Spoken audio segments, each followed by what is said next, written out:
Matthew McGough and his daughter Shannon get lost in the Australian outback. Their camping trip descends into a living hell. Shannon, get out! Run now! It was the worst moment of my life. Matthew faces a desperate battle to save his daughter. It was just like, it's hopeless.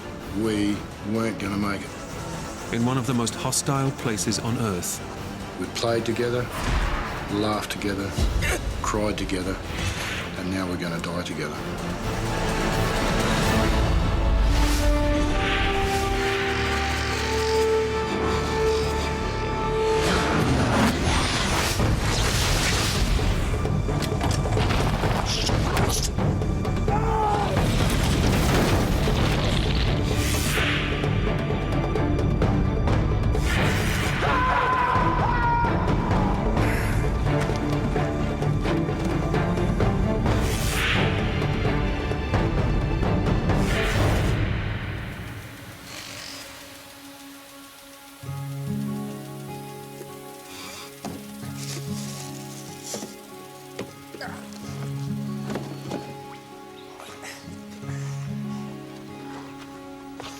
Hey, sweetheart, you ready? Yeah. in a remote town in Western Australia, Matthew McGough and his young daughter Shannon are about to set off for an overnight fishing trip. Shannon's my only child. We had a really good relationship, really real friends as well as father and daughter. Got on along really well. We always used to laugh and play together a lot. For Shannon, trips away with her dad are always something to look forward to. And we are off ski.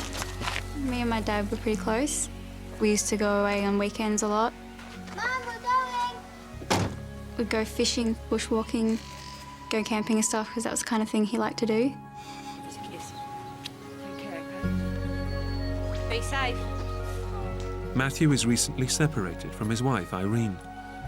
But she knows how much Matthew cares for Shannon, and she's more than happy to see them spend time together. Shannon loved camping, and so they used to quite regularly go on camping trips and nothing ever happened, so there was never any reason to worry. We're off, sweetheart.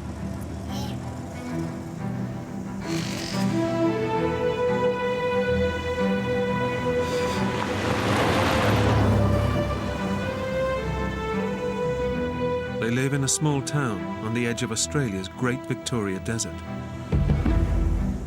a terrain Matthew knows well. The only way to get to see the countryside is to get off the beaten track. And that's the ruling I've always lived by. Look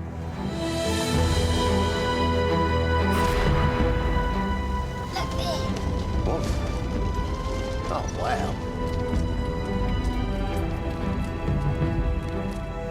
The plan today is to drive just 40 miles into the Outback, camp for the night, and head back the next day.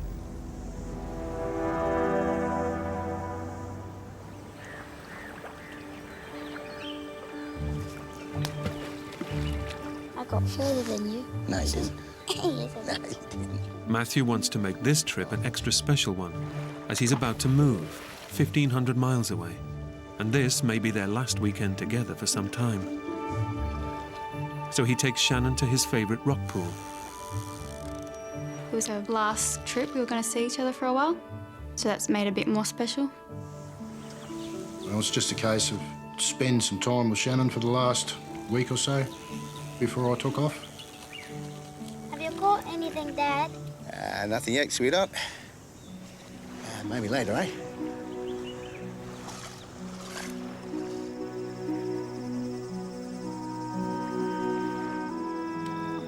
That night, father and daughter enjoy an idyllic evening together in the Outback. One of my favourite parts was probably laying under the stars and watching them, and Dad would point out things that he knew from his childhood. Yeah, and just check out the stars and the moon and listen to all the nightlife coming out to play. Like a kind of a bonding thing, which was good.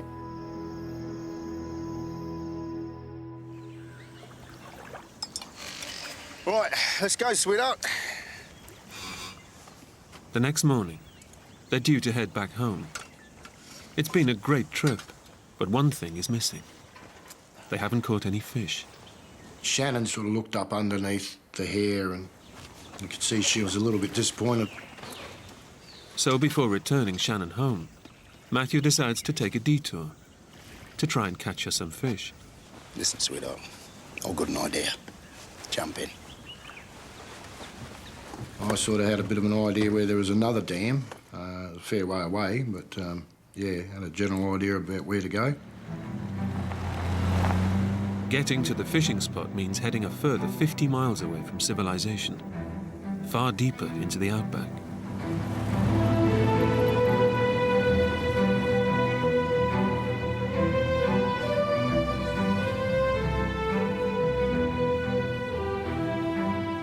It's a vast expanse of desert, covering more than 100,000 square miles. Dangerous and inhospitable, one of the hottest places on Earth. The Australian outback is an unforgiving place. It's very harsh. The heat, you're looking 45 degrees Celsius, stinking hot, simple as that. But Matthew is confident that he knows the area well and has come well prepared. About 20 litres of water, spare tyres, food, tent and all that. I reckon I took pretty much all I needed to take. Matthew and Shannon drive for over 2 hours, deeper and deeper into the desert. But there's no sign of the waterhole. We're just pretty much going through a bush track, not well defined on the ground or anything. It's just virtually a couple of wheel tracks going through the scrub. His 4x4 is a tough vehicle, but Matthew is driving in ever rougher terrain.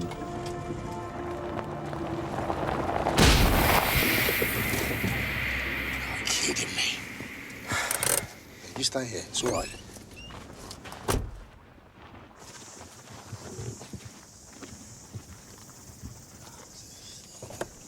What happened, Dad? It's a tyre. It's no problem.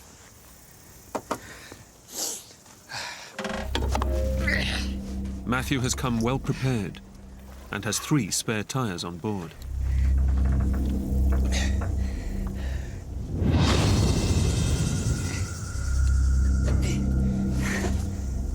I wasn't in particularly good mood of changing a tyre at that time of the day. I was sweating, yeah, I was bloody soaked to the bone.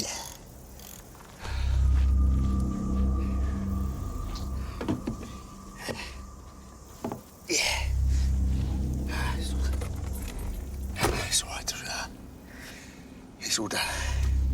You all right? Yeah, that's good. Let's go. With the tyre fixed and 2 more spares in the bag, Matthew is still confident he can find the fishing spot. But the desert is strewn with boulders and sharp rocks.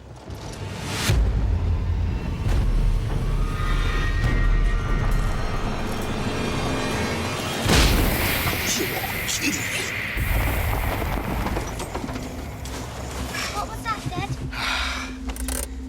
It's the tyre. I'd only gone a couple of miles and then I had to change another tyre. It's now mid-afternoon. The hottest time of the day, with temperatures hitting 115 degrees Fahrenheit. And Matthew begins to have doubts about his quest to search for the rock pool. I was just wondering whether it was all worth it or not, pretty much.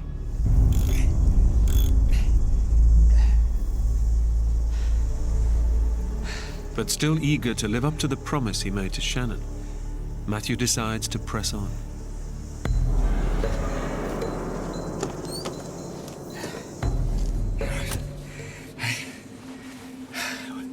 We'll be fine. Let's get going.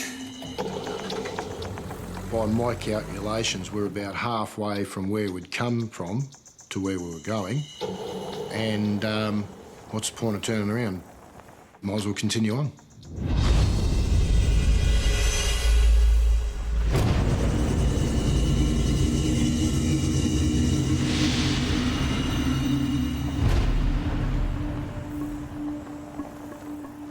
By late afternoon, and 60 miles out into the desert, Matthew fears he's losing his way. I'm sure it's around here someplace. I sort of run out of road. I lost me track.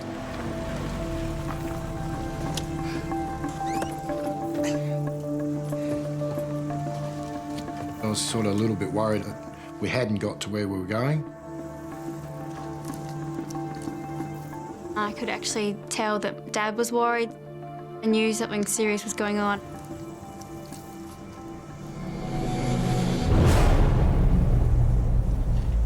With just one spare tyre left, Matthew abandons his quest to go fishing and decides that it's time to get Shannon home.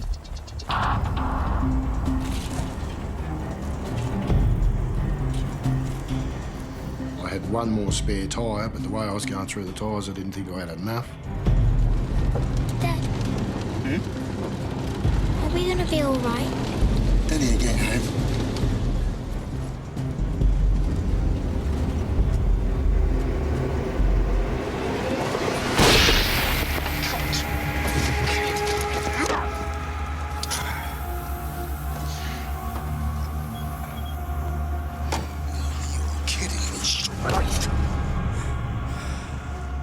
I was pretty peeved about the idea of getting a third puncher, again in a stinging heat.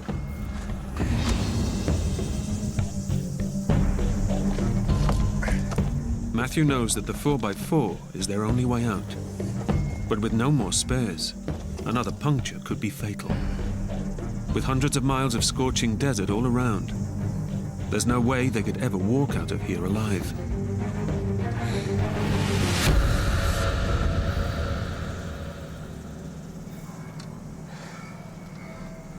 You all right, sweetheart? Yep. Good. Right, let's go. Are we lost, Daddy? Shannon said, we lost Dad, and I said, I think so. No use lying to her, you know. Matthew presses on, hoping to come across a track which will lead them to safety.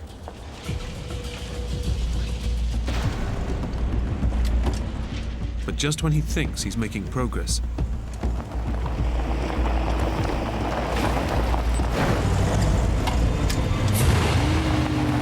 the 4x4 suddenly stops in its tracks.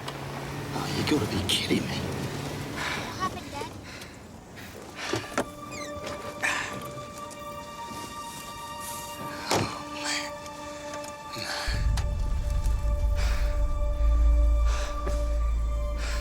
I started rubbing my head, thinking, what the was going on? Why me? Why such bad luck? Jump out, sweetheart. We are not going anywhere. We've run out of track, we've run out of spares, we're stuck. I was supposed to have Shannon back that night, and we weren't going back that night. There was no way in the world. As darkness falls, Matthew and Shannon have no choice but to camp out for the night. Oh, I mean, if it had been just me, it wouldn't have been no matter, but I had Shannon with me. She was my main concern. She's always my main concern when she's with me.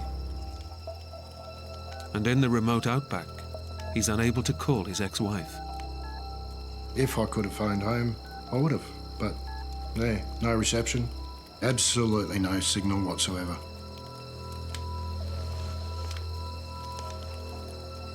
At that point, I was thinking that, yeah, I might have made the wrong decision by not turning around and going back.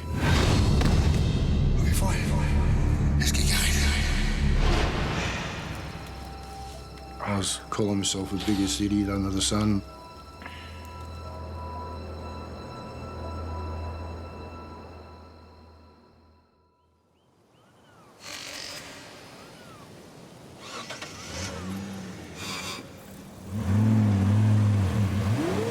Morning brings with it fresh hope.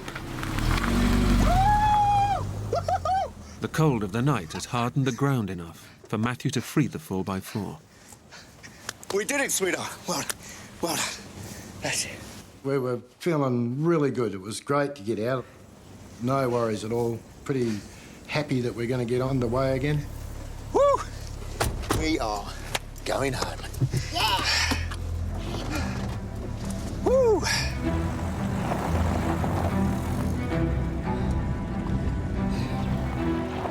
But they've hardly got moving when disaster strikes again.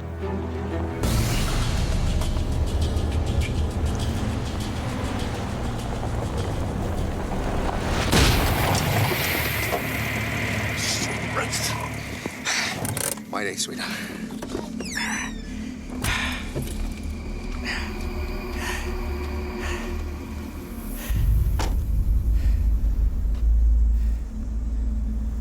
Another puncher. I was cranky. Man, was I cranky. Got no more spares. And, yeah, we is in trouble. Big time.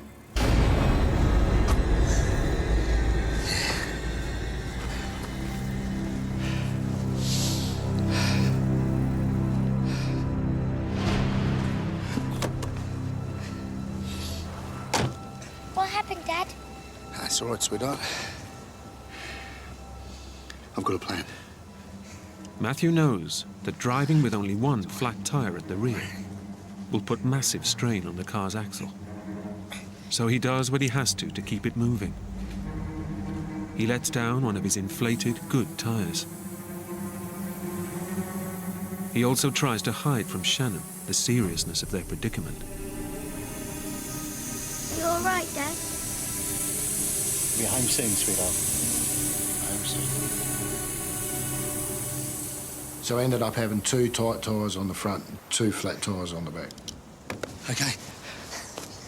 We're off. Let's jump in.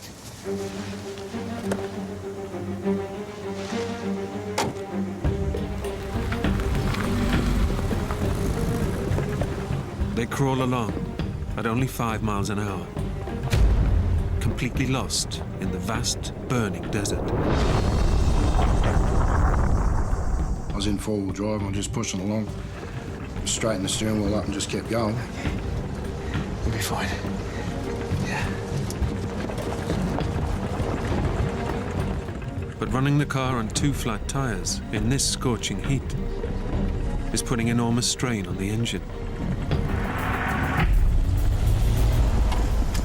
We're in 4-wheel drive, which brings up the revs of the engine a little bit. And because I was concentrating on what I was doing, I wasn't watching the temperature of the radiator, and it boiled.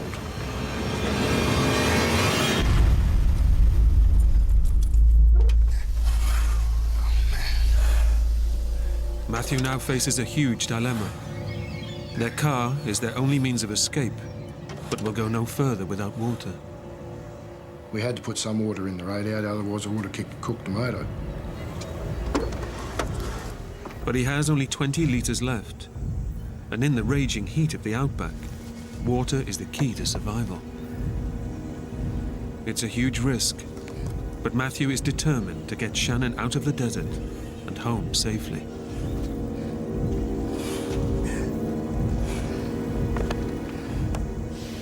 I put 10 litres of water in the radiator, and I kept 10 litres for Shannon and myself. Right.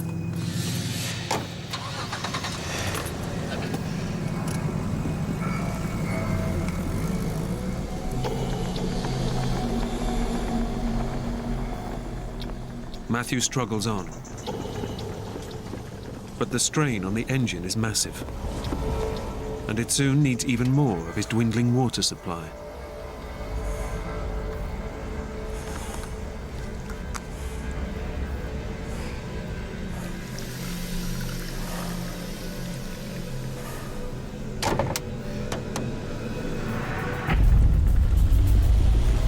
The car just seemed to be overheating all the time, and my dad really didn't make out that it was a big deal. I'm sure inside he was probably really scared himself, but he didn't let it show.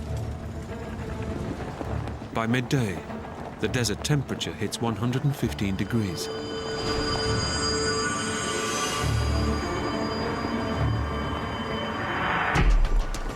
Whether it was an electrical fault or whether it was dry grass pushed up around underneath the hot exhaust system. I don't know, but I noticed smoke coming out from underneath the bonnet.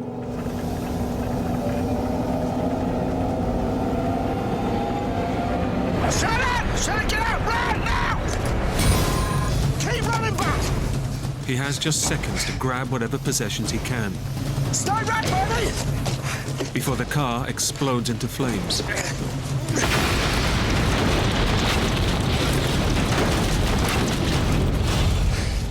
It's okay.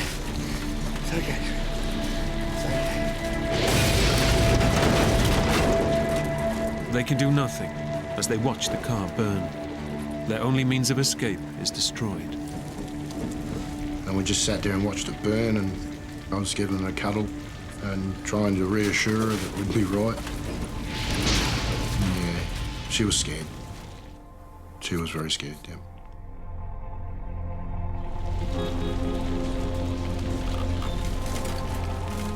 What started as an innocent fishing trip has turned to disaster. Matthew's only way of getting Shannon out of the desert is gone.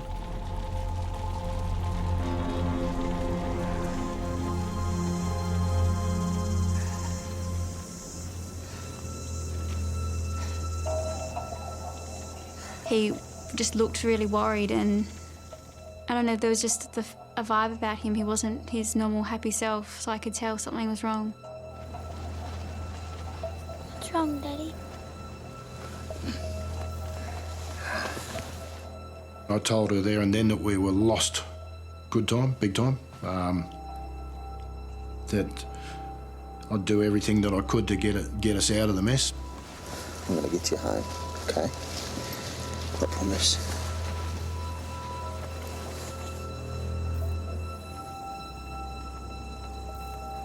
I couldn't whinge or complain about it. I had to be determined and had to be brave because there wasn't really much else I could do.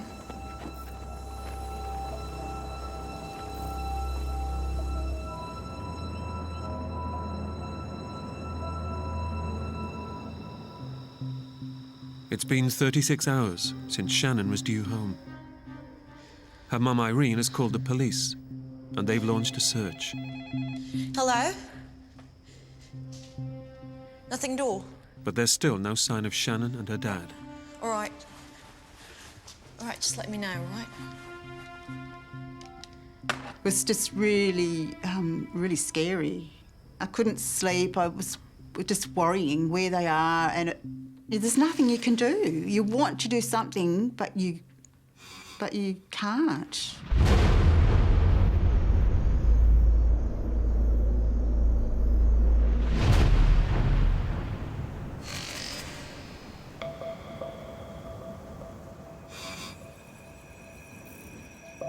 The fire has taken almost all their possessions. They're left with just the outer cover of their tent, a few tins of food, and just 2 litres of water. I knew water was going to be a fairly big issue. We didn't have a lot of water. In the sweltering heat, Shannon is already suffering the effects of dehydration. I remember my skin felt really dry and tired and having headaches and feeling dizzy. In these extreme conditions, an average person needs at least 1 litre of water per hour. Oh, I sort of thought then that Shannon going to have to keep an eye on what she drank, you know, like I had to ration her. And again, I still wasn't drinking much. I'd probably have a sip here and there, and that was it. Sort of try and conserve the water for Shannon more than me. I probably needed it more than she did, but hey, it's not the way you think at the time. Matthew set out wanting to make his weekend with Shannon a special one. But he now knows they're both in big trouble. I was not real happy with myself. I was the driver, I was the dad. It was my fault that we were there. But can't dwell on it too much, got to do something about it, and that's all there was to it, and that's what I was going to do.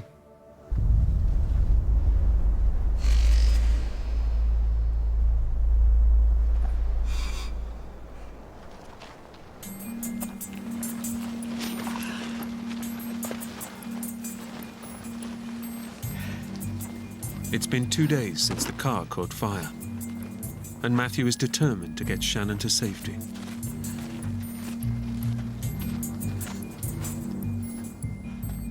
But stranded in the endless expanse of Outback, their situation is looking bleaker with every passing hour.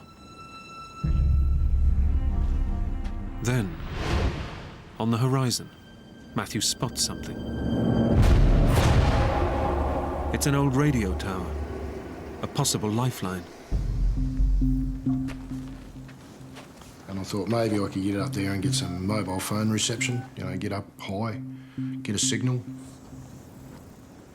He knows the best chance of them being rescued is to stay put. The golden rule in the Outback is don't leave your vehicle. If somebody is in the area and can find you, they'll come to that vehicle. But he also knows that they're now so far from their original fishing spot that any search party could take days to find them. The golden rule goes out of the window when you don't think there's any possible chance of anybody finding you where you are. Sweetheart, we're gonna get going. With precious little water left, Matthew is not prepared to sit and wait and risk watching his daughter die. I had to sort of think about how to get us out of there, so To the water? it seemed the right thing to do to head for that hill. Oh, man. Oh, man. But distances in the Outback are deceiving. And already severely dehydrated in the 115-degree heat, it's a decision that could kill them.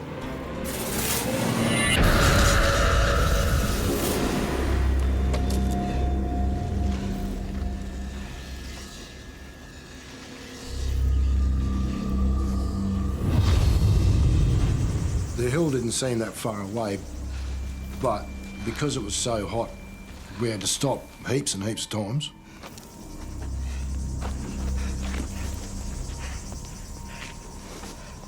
It's all right. It's all right. That's it. That's it. Come on. The closer we got to it, the distance just seemed to go further and further and further. It seemed that we were never going to get there.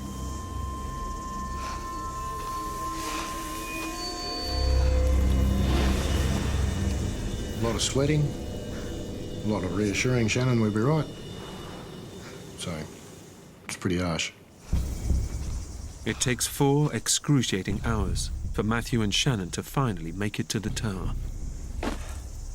It's a rickety old structure, but his only hope of gaining enough height to get a signal and call for help. The dangers of climbing a mast, falling, breaking my neck, leg, whatever. Just didn't think of it, just did it. Careful, Daddy.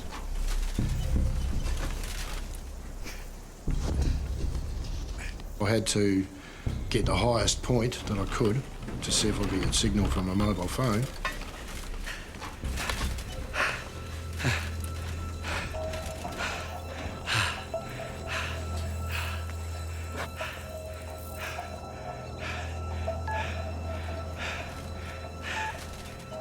But he's just so far out in the desert that even at this height, there's not even the faintest signal.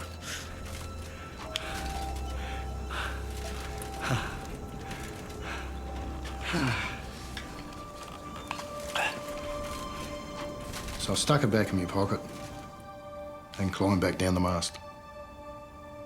Disappointed.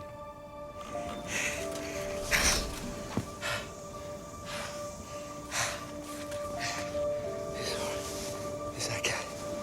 Yeah.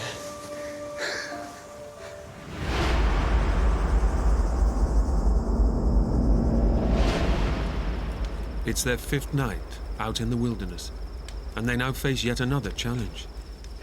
The temperature suddenly plummets to below 0, and without their tent, they're at the risk of hypothermia. That night, the temperature's dropping. It is freezing cold. It's getting colder and colder on hard ground. I kept building fires so Shannon could keep warm. I wrapped myself around her to try and get my body heat into her. I couldn't sleep at all. I was too worried about getting us out of there. And even though Shannon was there with me, I just felt so alone.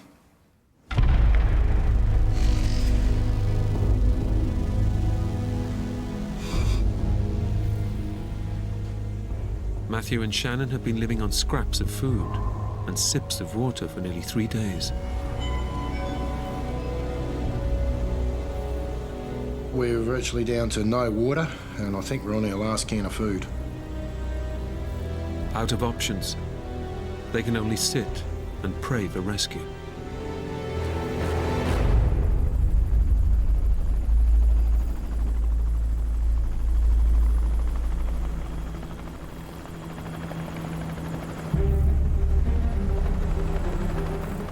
The helicopter sort of came towards the mast.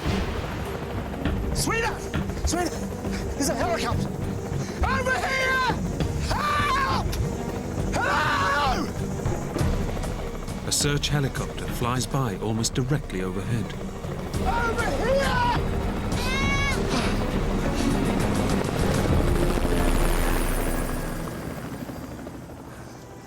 But in the vast expanse of the desert, they're just too tiny to be spotted.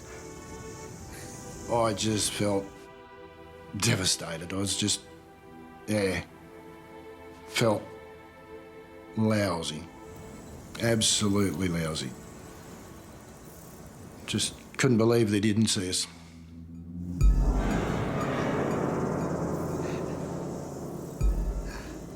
In the hope that the chopper may return, Matthew decides to send up a smoke signal. I was thinking that why not start a bushfire? Surely that would attract somebody's attention. In the arid outback, the desert scrub is like a tinderbox. Well, the fire caught a lot quicker than what I thought it would. Suddenly, the wind changes direction, and the acrid smoke billows over them.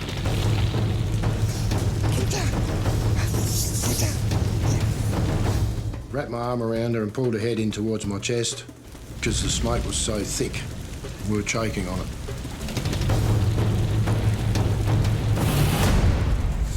The fire dies, but the smoke fumes force them to drink the last of their precious water supply. It's also burnt all of their remaining possessions.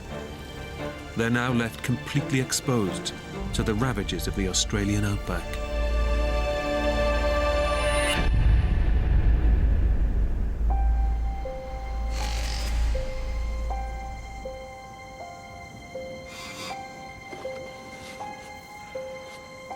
It's now been 12 hours since their water ran out. A lack of water will kill an adult within days. But Shannon is just a small child.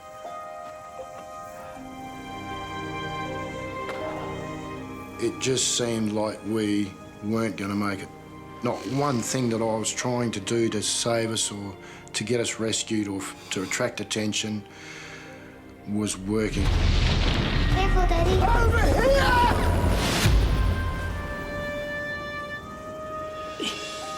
I told Shannon that if we don't get found today, I doubt very much whether we'll get through tomorrow. I doubt very much at all. All I wanted was just to go home, and having my dad tell me that that might not happen, that I might not be able to do that, it was quite upsetting for me. It made me feel useless. It's a big letdown for yourself when you feel like you can't provide for your daughter in the way you should.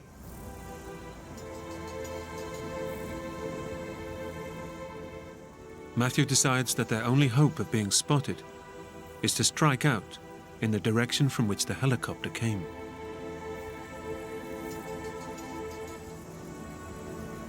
The reason I thought of going down towards the open ground, people that have more of a chance to see us. But walking on in the blazing midday sun only dehydrates them further.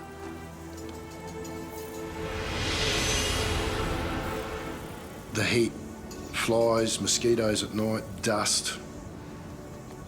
No sleep for 3 days and nights. I was stuffed. No other way of putting it. I was absolutely knackered. Shannon can take little more. The heat has exhausted her, and she's now so weak she can barely walk.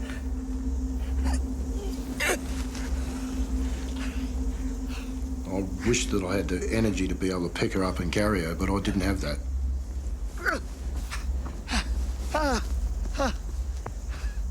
I might take 2 or 3 steps, but yeah, that was it. I had to put it down again. I couldn't do it.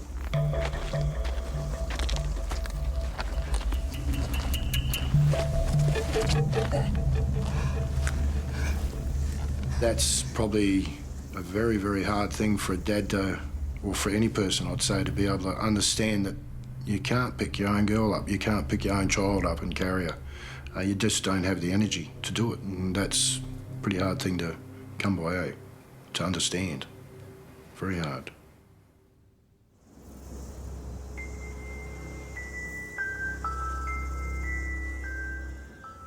It's now been 24 hours since Shannon has drunk any water. Desperate, Matthew considers a terrible option: giving her a drink of his own blood.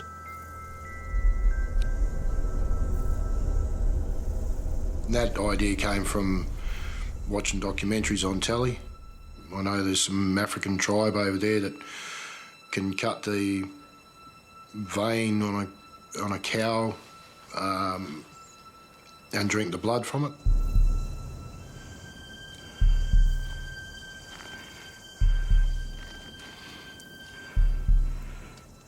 I got the knife and I put it on my wrist and applied some pressure.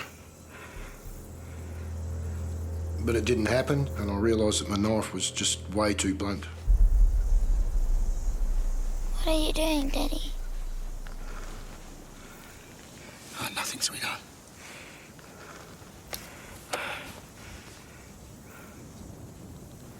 It's okay.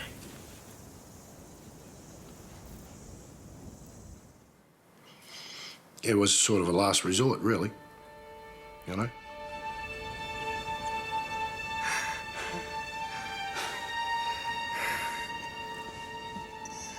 Matthew had wanted this weekend to be a very special one with his precious daughter. Now he knows that without water or rescue, she could be dead within hours. Yeah, we had a big cry together, even though there was no tears. There was a lot of sobbing, but there was no tears whatsoever. We were too dry to even cry a tear. And even to think about it now, like, I feel sad. I feel like I want to burst out in tears, actually. So yeah, you know, it's just one of those things. And I'd hate to ever put Shannon through that again.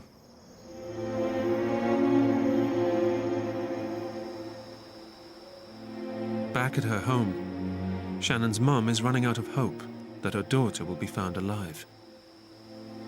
Looking up to the heavens and thinking, you know, if you're there, you know, show yourself by bringing her home. I would have promised everything and anything to have her back safe, yeah.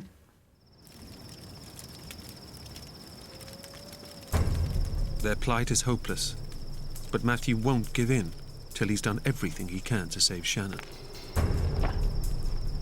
I couldn't sleep. I had to get us rescued, and that was all I was taught. I got a log burning, and I took that out onto the flat and just started waving it around. Hello! Just trying to get attention. Somebody's attention, anybody's attention. Hello!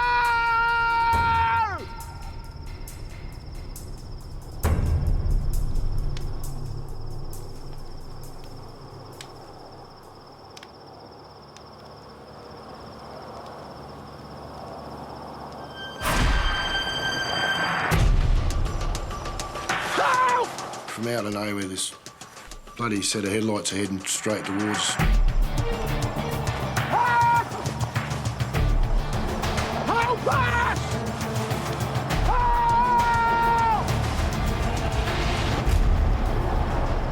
The car was coming towards us and then it just veered off. Over here!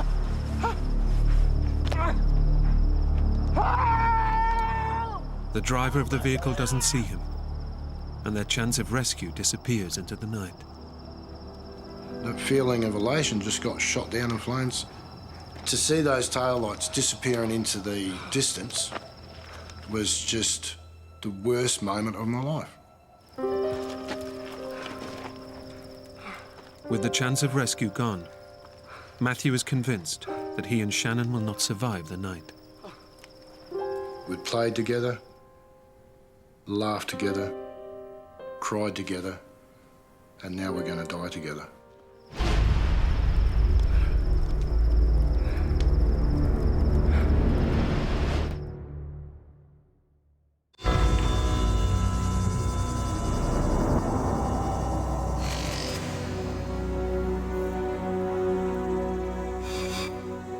All rescue efforts have failed to find Matthew and Shannon McGough, and they've gone 2 days without water in the ferocious heat. Extreme dehydration is causing Shannon's organs to shut down. She and her dad are both close to death. I doubt very much whether we would have survived an 8th day. Pretty bloody sure of it, actually.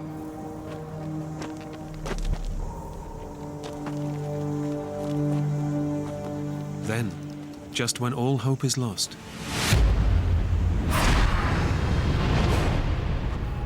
they come across a track. It's where the car must have driven past them the night before.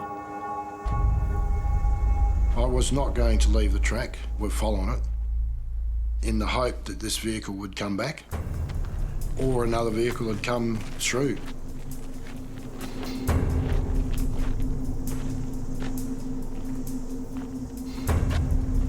But Shannon can go no further.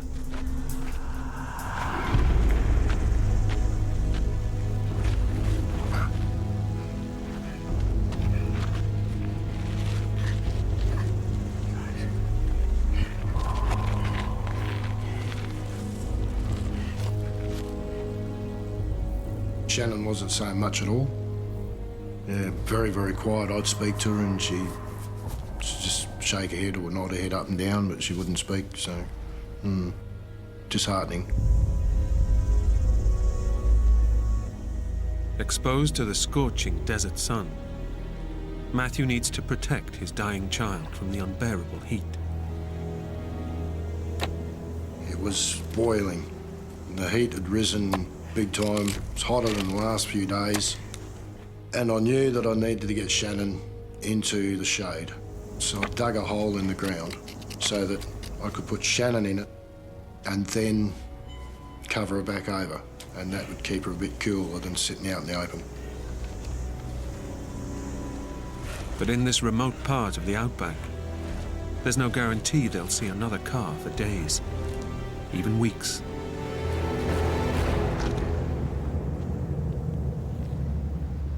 Matthew knows he may have just dug his daughter's grave.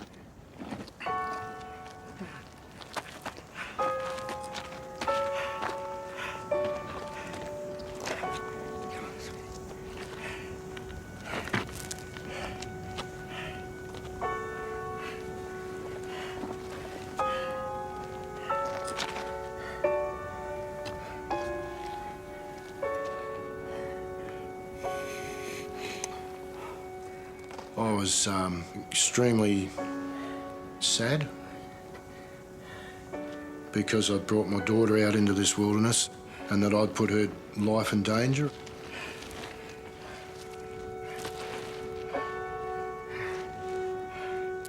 After 8 days, battling to keep himself and his daughter alive, Matthew finally gives up.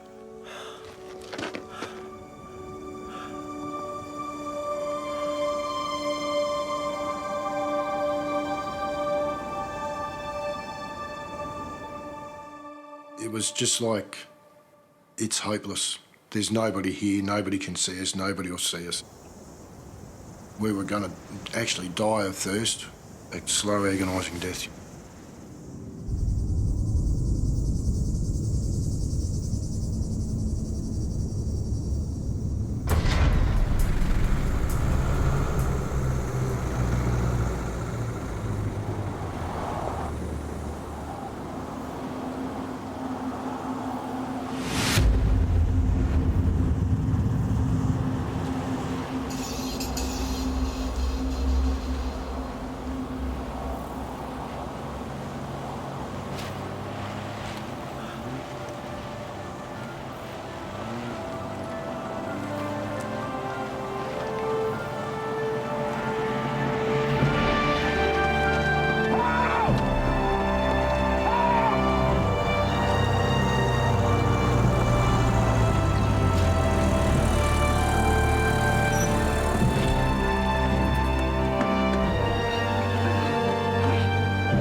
Dad rushing back over and waking me up and saying that we'd been found. After 8 days in the Outback, their ordeal is finally over. I felt an enormous weight lift off my shoulders. I felt fantastic. I still remember the car pulling up and this little girl coming out and me just crying and crying and putting her in my arms. And she said, I know why you're crying, Mum, because you're happy to see me. And I was, yeah. Doctors estimate that when Shannon was found, she had just a few hours to live. Yeah, I'd say it's a miracle. Despite their ordeal, Matthew and Shannon are still close and still go camping together.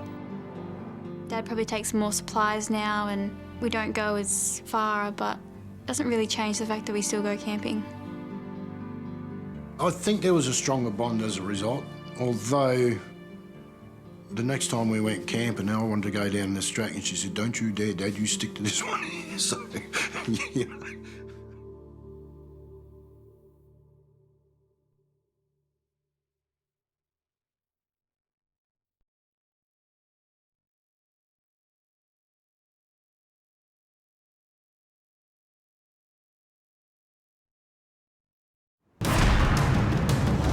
One man on a mission to prove he can survive alone in the wild.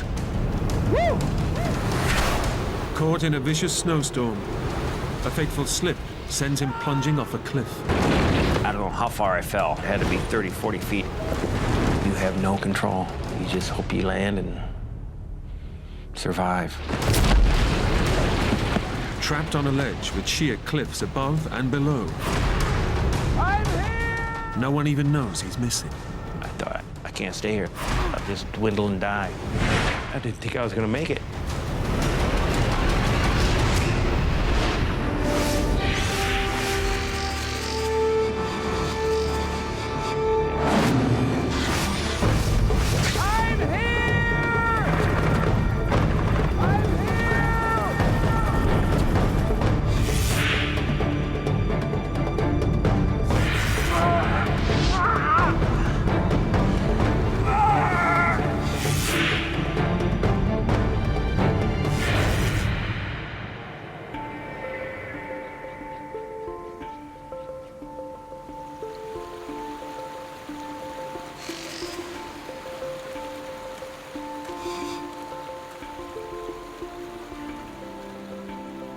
Charlie Hedge is beginning the challenge of a lifetime. A solo hike in the Sierra Nevada mountains. With his 50th birthday approaching, he's out to prove he's still got what it takes to survive alone in the wilderness. I love the solitude. I love nature. I love the outdoors. It's something I always wanted to do. Considered myself being somewhat self-sufficient. And so I think I kind of went up there alone. Woo! In an attempt to prove that to myself, I think. Charlie has hiked in the mountains many times before, but always with friends. He knows that going alone will be his toughest challenge yet. I'm not getting any younger, and I'm not as in good a shape as I used to be, and I just wanted to get lost for a week, walk away my worries. Charlie's long-term girlfriend of 7 years, Julie, knows what this solo trip means to him. Charlie has spent a lot of time, I think, on his own and alone. He likes to go and do things by himself. He got this wild hair, this idea that he really wanted to go and do this. And I knew that there was no stopping him. I remember we hugged and kissed. She wished me luck, told me to be careful, told me she loved me, and I told her the same. He's a big kid. Charlie's a big kid.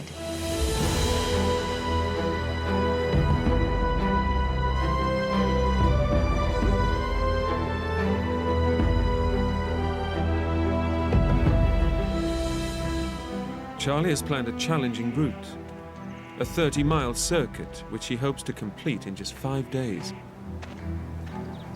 His first day's climb takes him high into the Sierra Nevada peaks. Here, 20 miles from civilization, he can enjoy the beauty and solitude. It's just him and nature. The Sierra Nevada mountains, just a gorgeous spot. Being alone in the wilderness appeals to me because of the beauty. I just think Mother Nature has so much to offer. Unspoiled, quiet.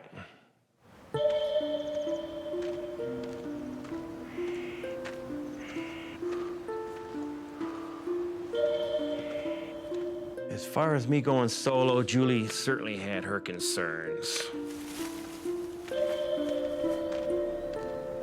I was concerned that maybe he wasn't in shape for this. He hadn't done a hike this length in a very long time.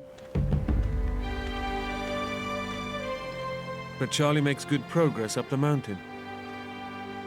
And after a grueling hike, he can reap the rewards of being self-sufficient. Part of the allure of going up there is fishing.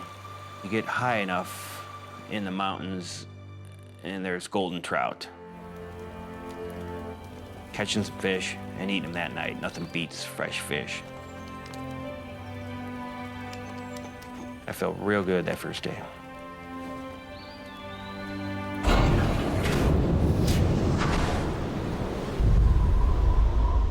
In September, conditions in the Sierra Nevada mountains can change instantly and dramatically. But in his enthusiasm to get going, Charlie ignored weather warnings. By early evening, a fierce wind blows in, and his peace is shattered. Wednesday night, the wind started picking up. And that's the first time I really felt exposed. You know you're alone, the wind's picking up, you're not sleeping, you're wondering, this isn't any fun, you know?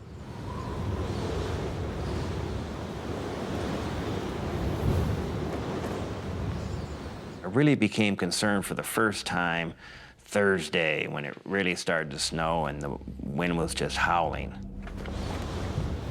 The wind becomes a vicious snowstorm, and Charlie hunkers down for the night, hoping it will pass.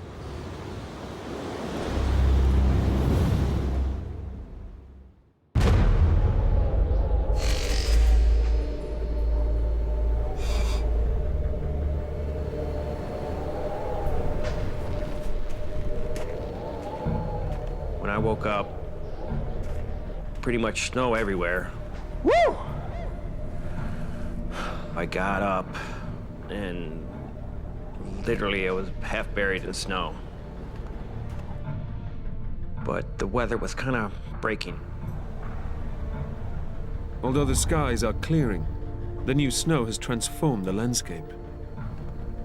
Navigating the route ahead will be a formidable task. At that point, there's really no trail. And if there was, it was buried in snow. I've been up there before years ago, and it just did not look familiar. For Charlie, This trip was to be the test of his ability to survive in the wild. But he now faces a difficult dilemma: to cut his trip short and head back down the mountain, or forge ahead with his original plan. I made the decision to continue. Get up and over the pass and get down the east side. The weather should be better down there, certainly. So I dug the snow out, packed everything up, headed up to the pass.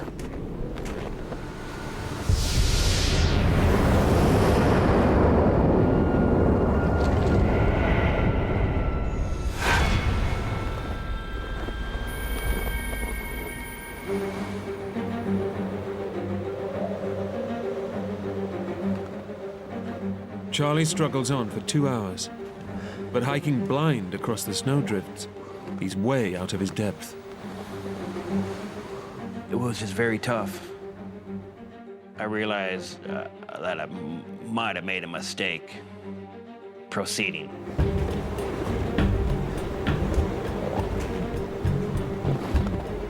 But my rationality tried to overtake me, and I told myself, you'll be okay.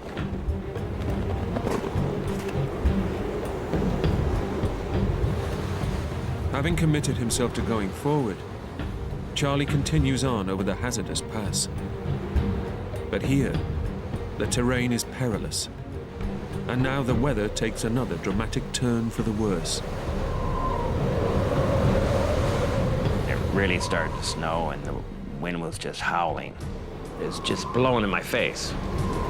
Despite the worsening conditions, Charlie is determined to complete his ambitious hike. But as the raging blizzard intensifies, he starts to realize that he's in over his head. While I was thinking what to do, my face is getting all cold from the wind, and I remember just turning around with the wind at my back.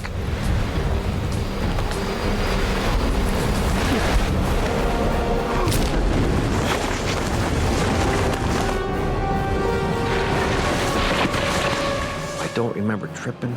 I don't remember flying through the air. I just remember I hit my head.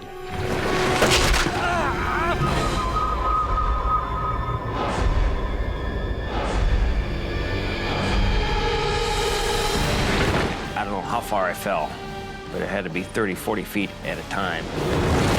You have no control. You just hope you land and survive. Charlie helplessly plummets to certain death.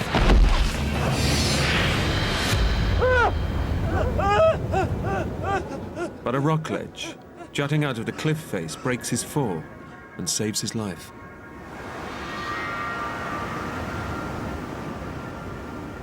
The ledge that I landed on was no more than maybe 6 feet deep and maybe 10 feet wide. I looked up. I couldn't go up. It was too steep. Looked down. It was steeper than heck. I was trapped on a rock. It's just an awful feeling.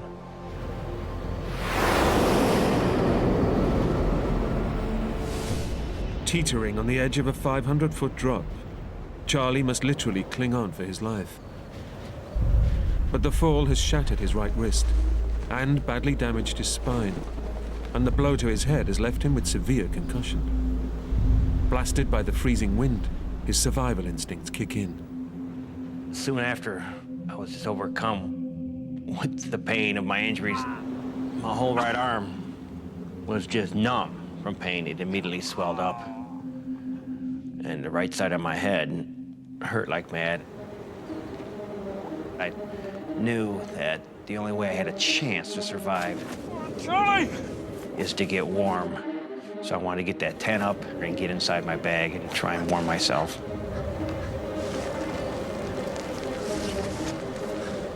I was in such a confined space, there was no room to move.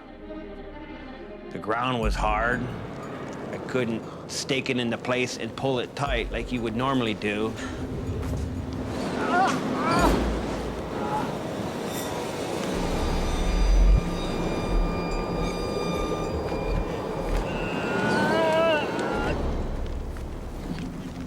I got on my bag and rubbed myself, tried to get warm and dry off. I distinctly remember, for one split second, realizing how lucky I was to survive.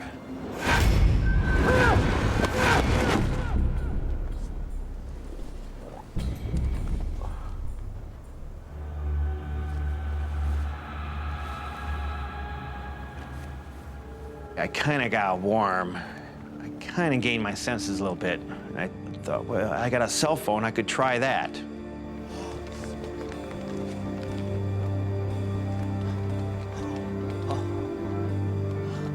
Okay.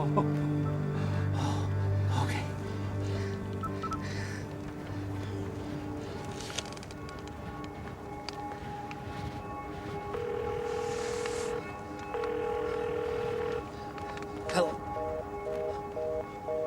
We're sorry. Your call cannot be completed. Please call your operator to help you. And of course, it didn't work. Beep, beep, beep. Because of the lack of the signal. No! No! No! I became very despondent because I knew at that point there's no way I'm gonna ever reach anybody from the outside world. Isolated and trapped on the ledge, Charlie is in urgent need of medical attention. Worse still, he isn't due to finish his hike until Saturday, in a day's time. Until then, no one will even suspect he's in trouble. All I could do at that point is wait. So I surmised that if anybody's gonna come looking for me, they're gonna wait 2 days. So my job at that point was to try and survive and bide my time until Monday.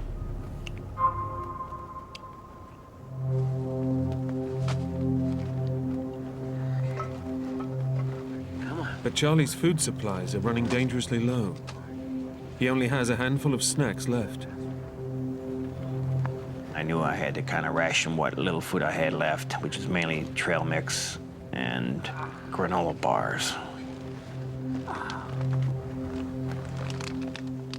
I was hungry all the time.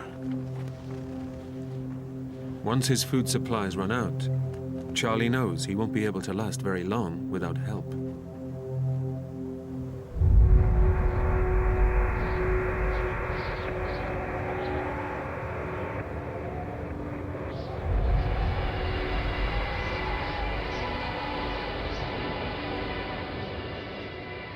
As night falls, the temperature on the mountain plummets to below freezing.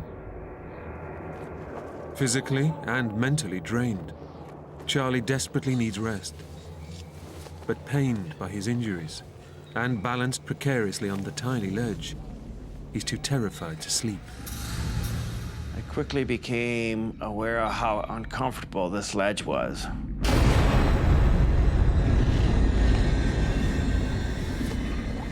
If I fell off the front, I would have tumbled several hundred feet.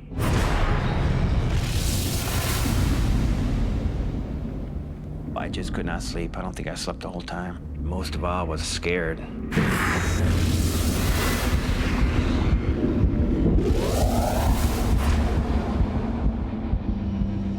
This solitude that I was so much craving turned into feeling alone.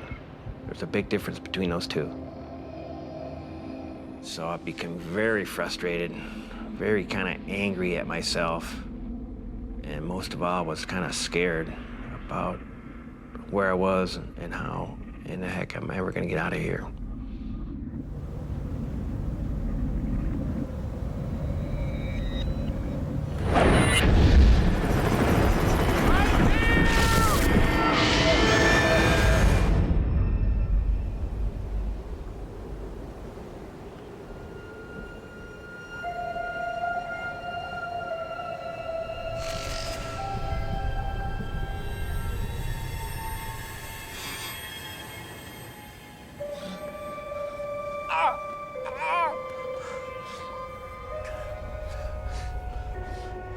In the fall, Charlie lost all his precious water.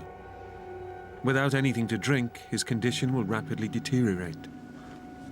I was thirsty. I hadn't had a drink of water probably in, 10, 12 hours. And so it occurred to me, well, I could melt some snow.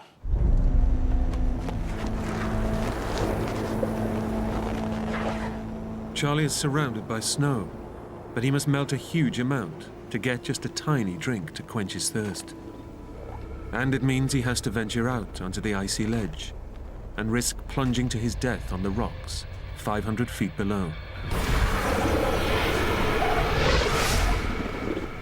Getting out of the tent was precarious because of a lack of room. The edge of the ledge, it was kind of rounded off to nothing, and it'd be easy to slip. So I had to be real careful.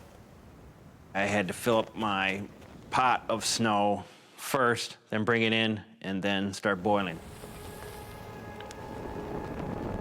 It's a lifeline for Charlie, but he has only a limited supply of fuel. It's essential he makes every drop count.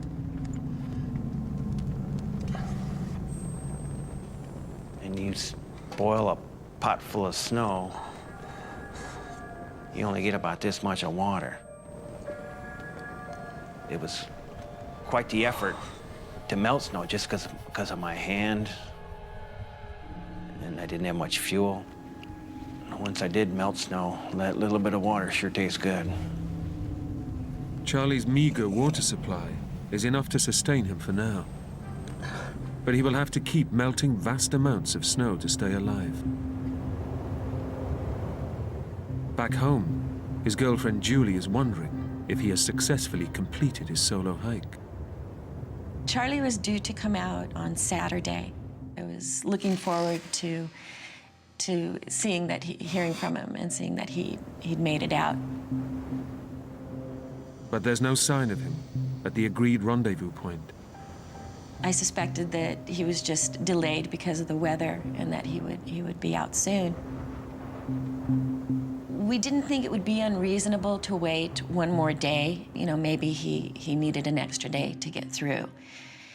And at that point, I really wasn't terribly concerned. For Charlie, this solo mountain hike was a self-imposed test before his 50th birthday. But his desire to push himself beyond his ability has left him facing the prospect of dying alone in a freezing wilderness. It was just unbelievably cold. You are just chilled to the bone, and it plays games with your head. You're almost on top of the world up there, and the wind was just howling. You're alone. I was really questioning my motives, my desire about being up there.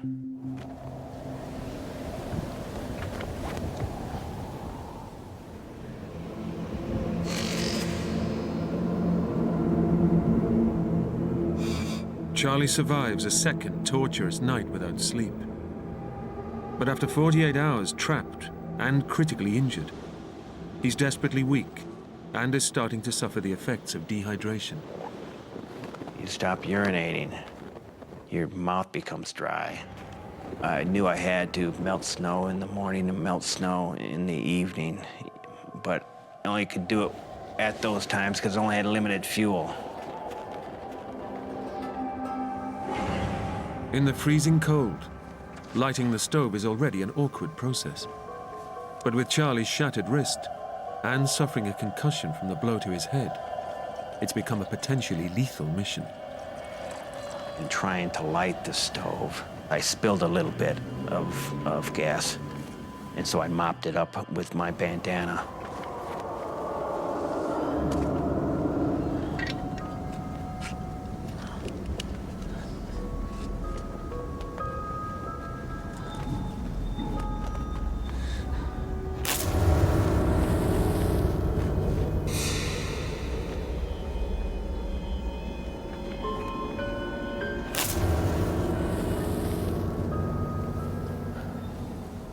When I finally did light the stove, the gas beneath lit on fire.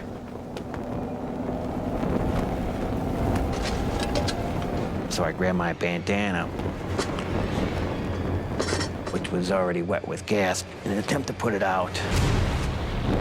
That lit on fire, burnt my hands. I released it, and it started my tent on fire.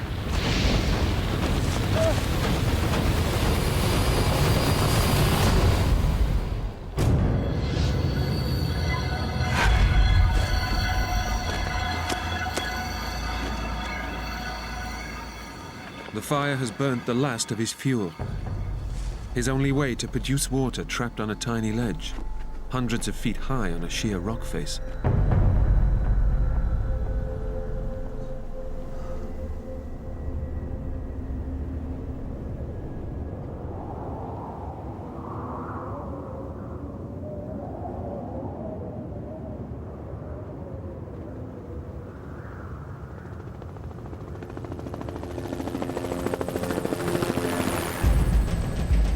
After waiting an extra day to see if Charlie would show, Julie knows something has gone badly wrong. She alerts the police, and a search has begun. There was a group of over 20 people geared up and ready to go. 3 helicopters, a dog team. I felt worried for him, wondering, did he fall? Did he get hurt? I was very concerned about his food and water situation. Being that he had only planned for so many days, I was completely consumed. That was all I was interested in, was finding Charlie.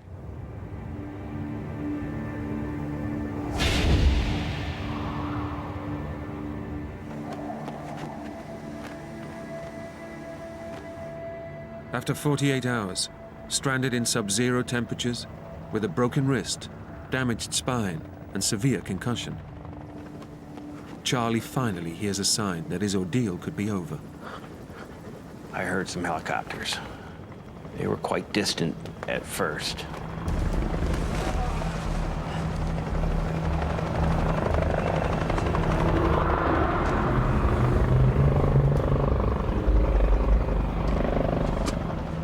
But then they became louder and louder. So I heard them, couldn't see them.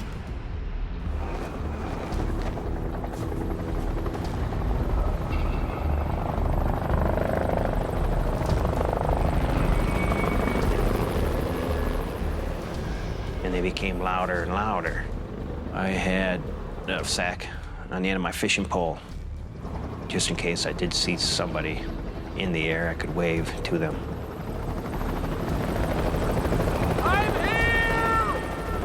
From the air, Charlie is a mere speck in a vast mountain range. This could be his only chance. Despite the pain of his damaged back, it's vital he makes himself visible. I shouted, but it was useless because it's so vast out there. I'm here! I'm here!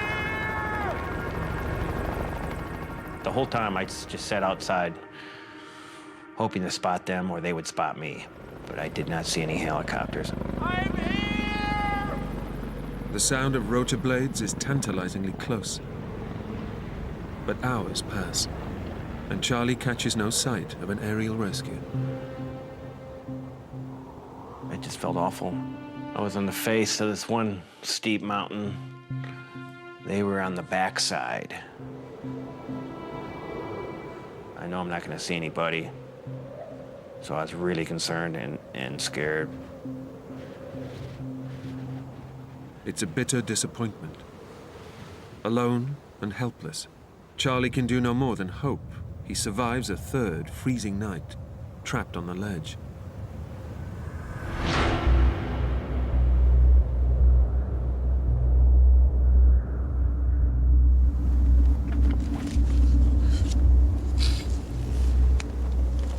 I had this little map that I jotted notes on the back. It was like, you know, a little journal, so to speak.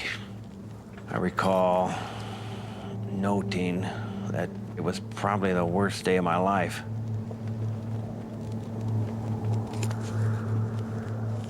I started thinking about being home, being with Julie. I wanted to get back to normality, you know?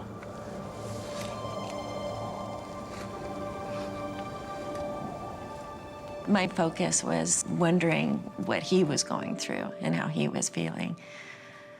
I was safe. My main concern was always Charlie and what he was going through, what he could be potentially experiencing. I was really down at that point because I knew I might not make it out unless somebody comes find me. I knew I was lost. I knew I couldn't go anywhere.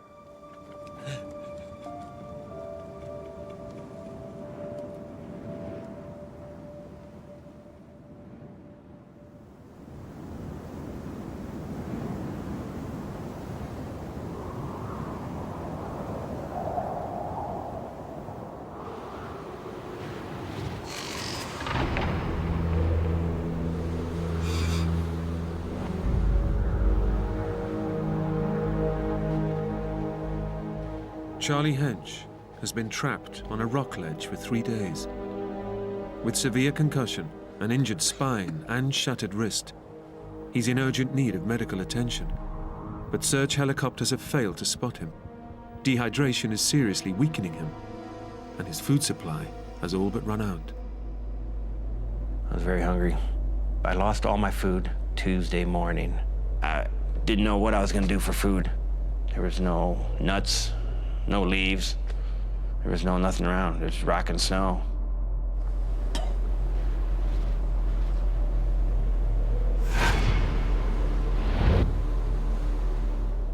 Starving to death at that point became certainly a possibility. It was a desperate feeling. I really do not want to feel that way anymore. The whole ordeal was just extremely terrorizing. I was scared. I was in a lot of pain. I was feeling alone.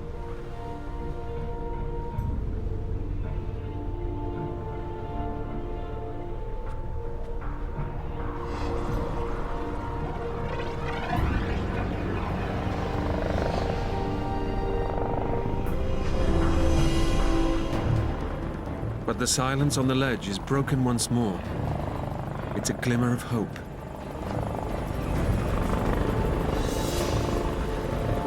Over here! I heard the helicopters come back. It was so loud, I knew they were so close. I knew they were just up over the ridge.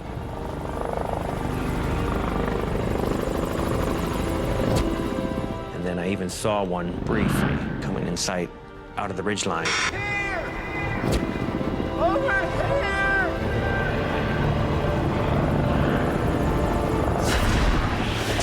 And disappeared real quick.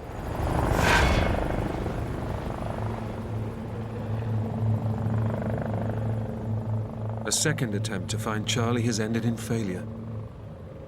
He knows his girlfriend Julie has details of his planned route, but he can't understand why the helicopters aren't searching closer to the path from which he fell. Things became real quiet. And so Tuesday afternoon, I thought they quit looking for me. I didn't hear a thing.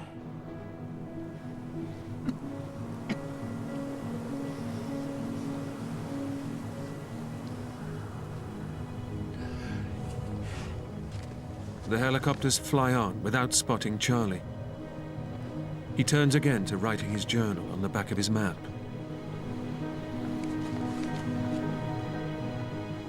But this time, he takes a closer look at the route he was supposed to have taken and makes a shocking discovery. I finally realized, looking at the geological features out in front of me, I realized that I went over the wrong pass.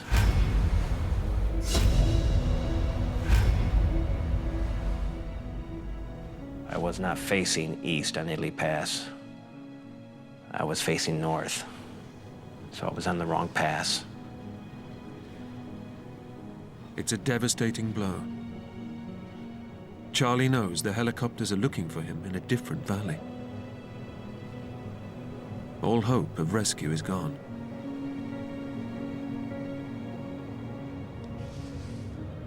Realizing that, thinking that they quit looking for me, I thought I had to, I can't stay here. I'll dwindle and die. Charlie faces his 4th night on the mountain. Without food or water, he knows he can't survive another day, and there's little chance of rescue. It's life or death, but can he save himself? I was certain that they stopped looking for me. And so what am I gonna do now? I thought I'm gonna have to try and get out by myself.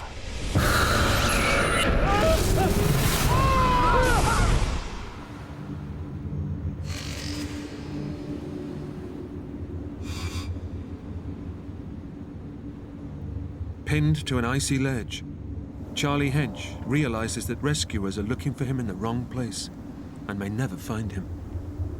He must take action or surely die.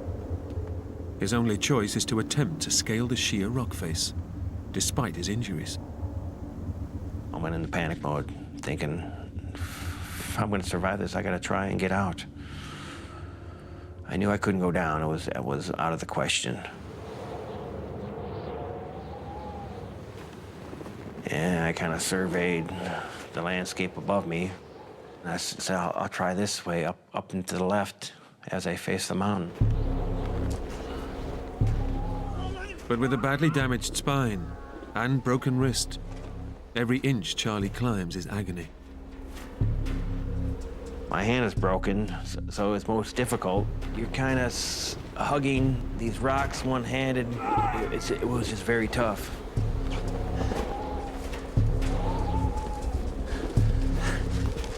I made it under, around, over these humongous boulders.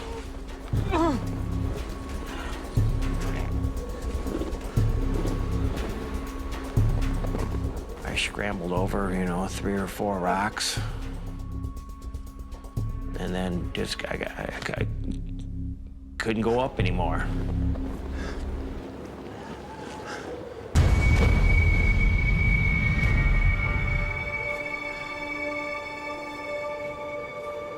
Didn't know what to do, so I just sat on the rock right where I was kind of like trapped.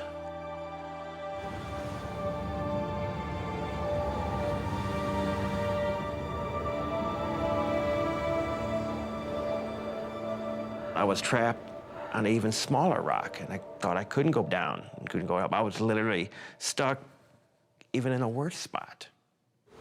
And it was early evening, and so I didn't know what to do.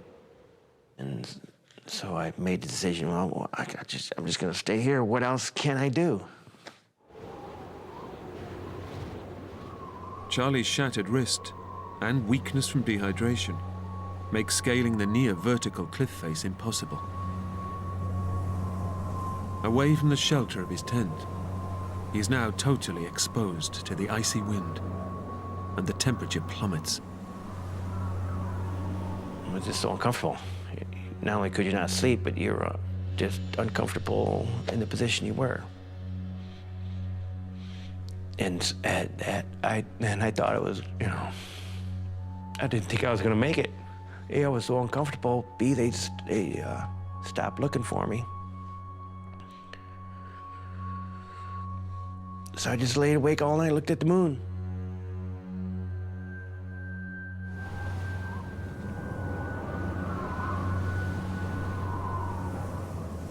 That was the darkest time, I'd say. I was very discouraged at that point. I did not sleep well during those nights. I thought something had happened, that I would never see Charlie again. As the night wears on, exposed to the freezing temperatures, Charlie risks dying of hypothermia. It was the longest night of my life. I had to stay awake all night. Didn't have to, had no choice. I wrote a few things out, like a lousy attempt at a will, because I thought it was all over, and I just kind of, divvied up the little things I have to people I know and love. It's an awful feeling.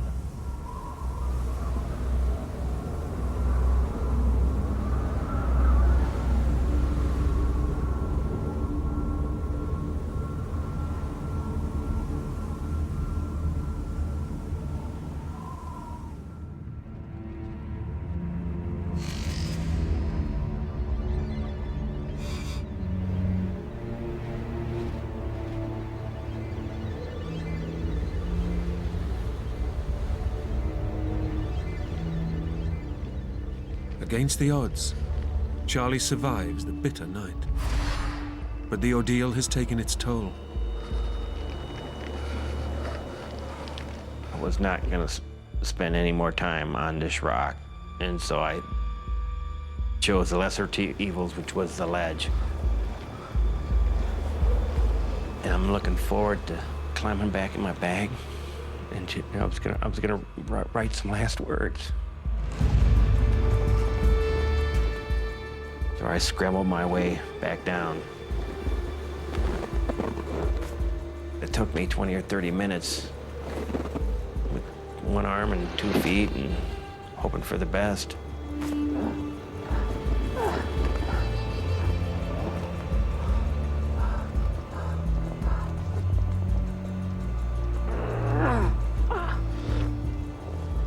But just as Charlie has all but given up on life, he finds a last possible lifeline.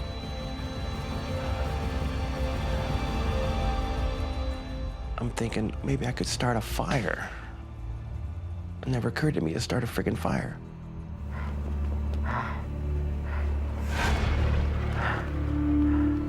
Maybe I could light a fire, you know, as a signal for another helicopter or other hikers. But I didn't have much. I had some old magazines, and I had some plastic slippers. I figured, well, plastic sandals might smoke.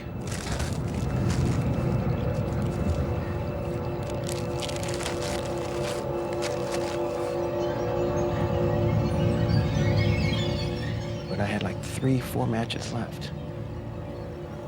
My hands were just all torn up. My wrist was broken, so I think I tried to strike him with my left hand. First match, you know, lit and wouldn't light the paper. Second match got wet because my fingers were so wet to begin with.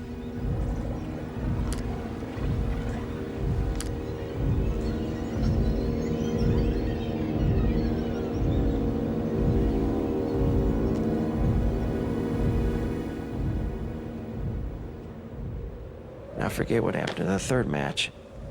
And so at that point, that's when I started to say, well, I'm just gonna maybe go to sleep. I was so tired.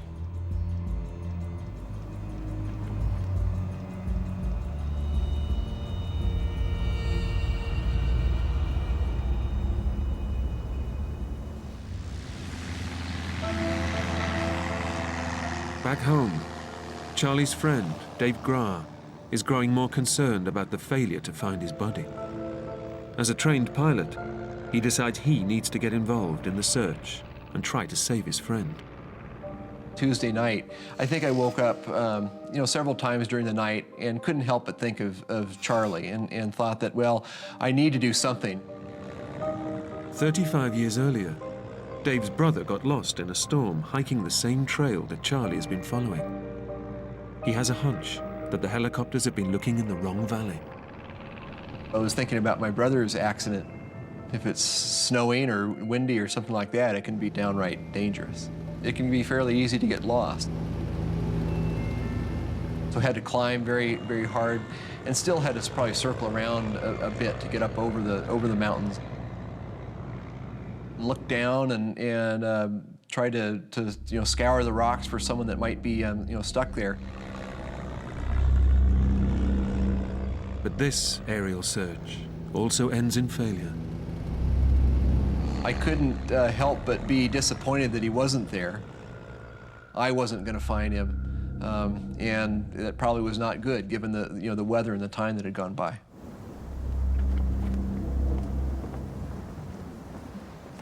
After almost 6 days, trapped alone on an icy rock ledge, Charlie has given up all hope of surviving his ordeal. Death itself now seems a welcome escape. At that point, I'm so depressed and tired and hungry and dehydrated, thinking no one was looking for me anymore. So I was really in despair. I was just totally numb. It was probably my lowest point. Charlie knows that rescue teams are looking for him in the wrong place, and that no one will find him. It's only a matter of time before he dies. I was a beaten horse, you know. I had a buck knife, and I thought it'd be easier if I ended.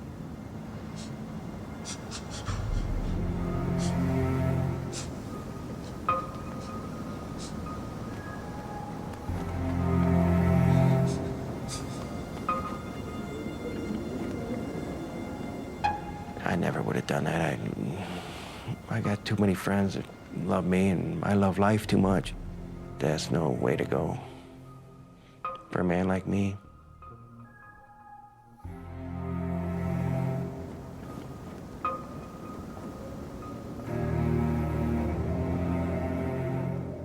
Just weeks away from his 50th birthday, this trip was supposed to rejuvenate his life. Now, Charlie waits for a slow, agonizing death.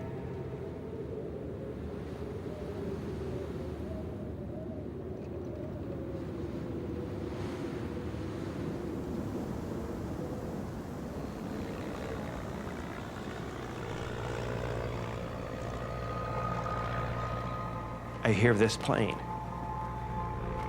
and he's at, you know, he's above me.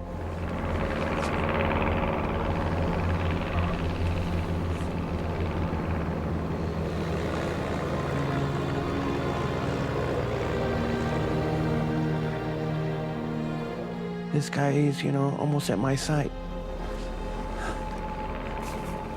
And so I got my fishing pole with my stuff sack on, and I'm waving it. I'm here. And then he goes by, and I wasn't sure he saw me.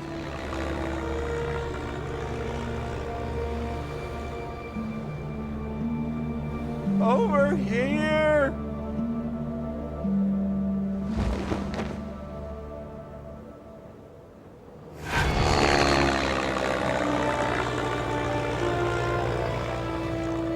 So then he turns around, he comes like right toward me again.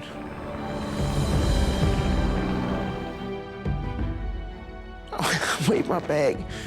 He does the wing dip, you know, like you see on Star Wars and that.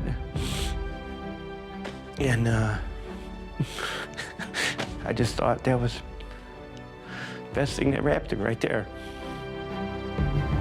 After nearly a week, trapped alone on a small rock ledge, Charlie Hench is finally found.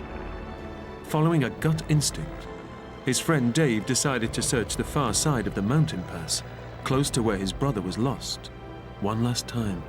Well, it was pretty amazing. I mean, I guess Charlie could be described as a needle, and the mountain's a haystack, and I did find that needle in a haystack. I've actually been to the ledge where he was stuck, and I've been there during the summer, and it's a pretty scary place. Charlie could have been killed. My experience in that whole thing is that it turned out good. I mean, Charlie and I have quite a bond that we wouldn't have had before, and that's something pretty special.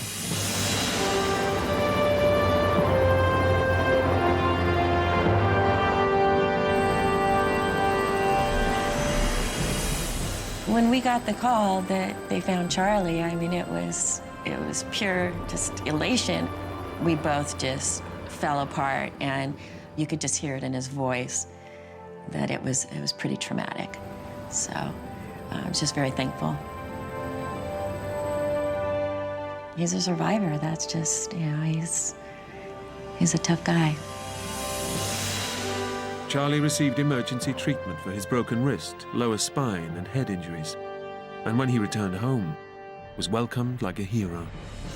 I finally got back to town and saw Julie. I was just thrilled. She's a big part of my life. And I was just very happy to see her.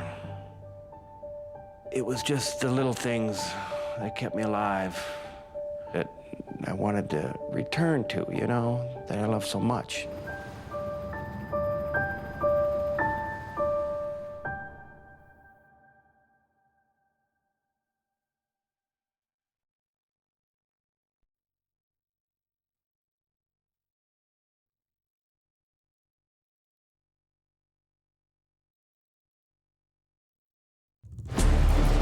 Two childhood friends on a dream holiday, fishing with a guide in the Sea of Cortez.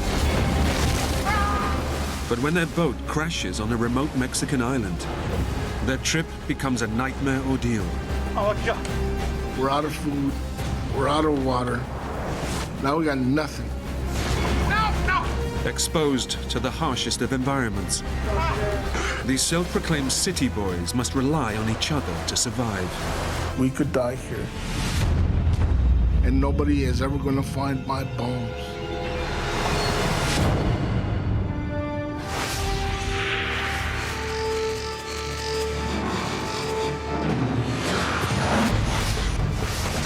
Jump! I can't do it! You get over here! Jump now! Get it up! No! No!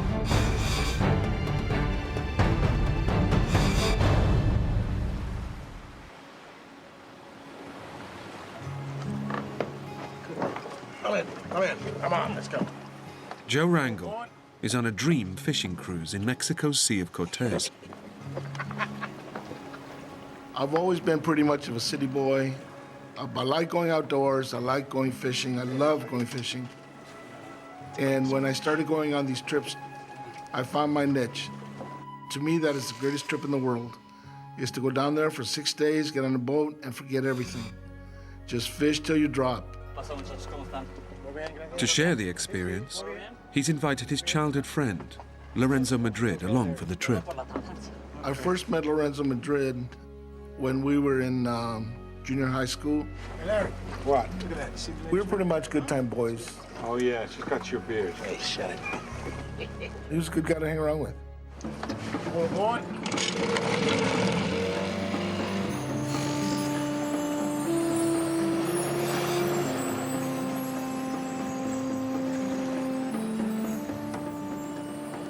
The men are based on a tour ship anchored off Guardian Angel Island, 20 miles from the Mexican coast. The east side of the island is popular with fishing tours, but today their local guide, Pepe, is taking them to a remote cove on the more exposed western coast. It's quiet, it's desolate, you're all alone. Here she comes, come on. It's like fishing nowhere else in the world. Yeah. Oh, my God. It's fantastic. I can't believe it. Look at that, Joe. Try another lure. Get out of here. You think I don't know what I'm doing? Well, how many have you caught today? Nothing.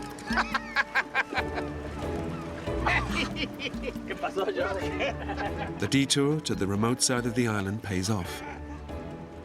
After a successful day's catch, the two friends are more than happy with their guide, Pepe. He's a nice kid. He's outgoing, willing to please. Pepe did not speak any English at all. What'd he say? The bucket's too small, man. The bucket's too small. Sí, vamos. As the sun starts to set, it's time to head back to the tour boat. Hey, Outback. We just sat down and opened the beer and get the ride back to the big boat. But when Pepe swings south, the boys begin to wonder if they're heading in the right direction. The tour boat was anchored on the northern tip of the island. Hey, should we go? No, I don't think so. Yeah. This stuff's not familiar to me. Pepe, hey, ¿dónde vas? So I asked him, isn't the boat back there? Vamos bien, el Celiagelina se fue para el sur mientras ustedes andaban pescando. Sí. And he said, no, while you guys were fishing, the boat passed us. And they went this way. I didn't say it. Nah, me neither.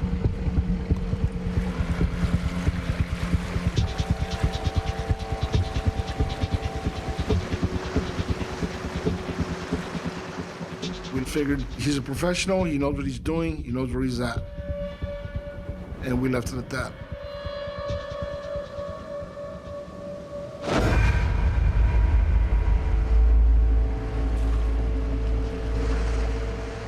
But after an hour motoring south along the island's coastline, There's still no sign of the tour boat.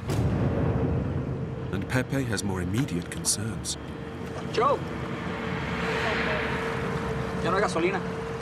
¿Cómo queda la poca gasolina? He tells us, I think I'm running out of gas.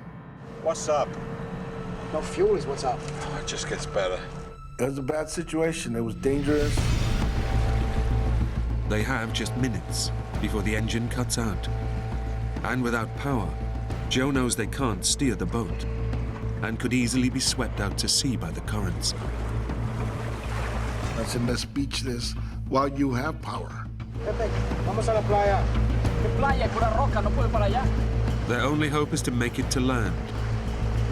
But the island's coastline is a fortress of jagged rocks and sheer cliff faces. He said, there's no beaches. This whole island is rocks. They know they have no option but to try to reach the shore. Between the current and the sharks, I'd rather take my chance on land than out in the water. Vamos. No me quiero estrellar, no puedo estrellar. Vamos con ella. A la playa, vamos.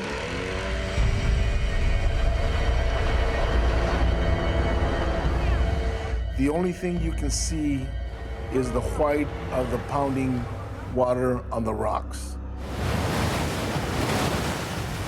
We were scared.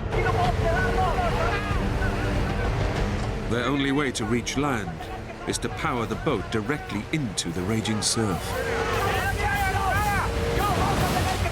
But just as it seems they'll make it safely,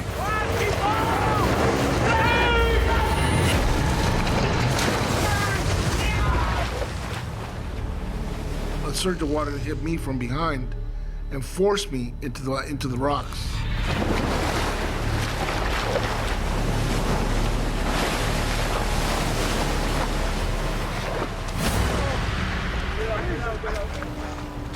the men make it to shore. But they're now stranded on the island, with no way of calling for rescue. Larry!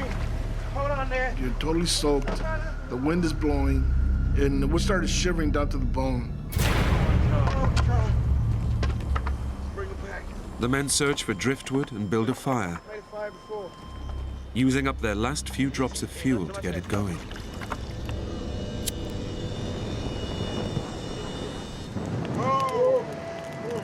Once we got the fire going, we were able to dry off, and it wasn't all that unbearable anymore. What's the bad now, Larry?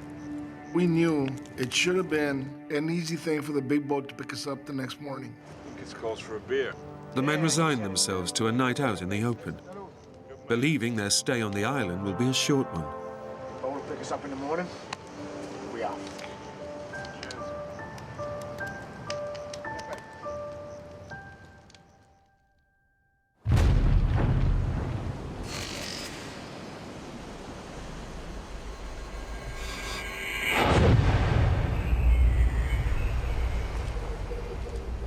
They spend the next morning waiting to be collected. My guess was that we would be picked up no later than noon. All we have to do is just wait, and the boat should be here. Midday comes, and there's no sign of rescue. Now it's getting a little bit more serious as the day is wearing on. We need to get out of here. Mid-afternoon, and Pepe drops a bombshell. I said, well, I don't think they're gonna pick us up. The men are washed up on the side of the island that fishing boats never visit. Their tour boat won't look for them here. They're not gonna come this way. They're not gonna look for us.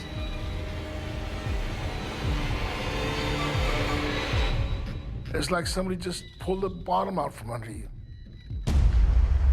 La única manera de salir de aquí es si nosotros hacemos algo al respecto. ¿Qué hacemos? What's he saying? He said the only way we're going to get off of here is if we do something ourselves. Pepe comes up with an audacious plan to get them back to the mainland. Tiene agua, pero la podemos sacar con la cubeta. Si a Larry le podemos dar la cubeta, unos remos, se puede buscar para... He says we can bail it out. Get it on the sea. Maybe we can use it. Is he serious? He said, we can take this boat across. We can row across. Between the three of us, we can get it over there.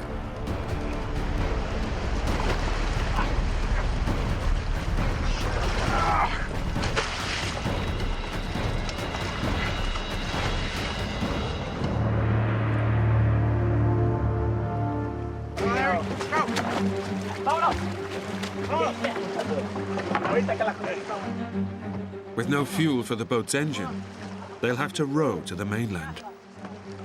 But it's a 20-mile journey across open seas. It was an unbearable hot day, probably close to 100, but it felt good to be doing something. Now, get the rhythm. Keep this up, guys. We're gonna make it. We actually thought we could make it.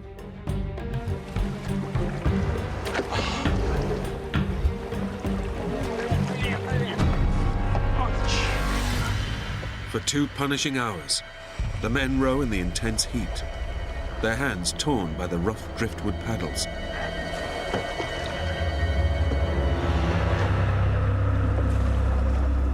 I'm getting exhausted. I am getting to the point where I'm just gonna drop.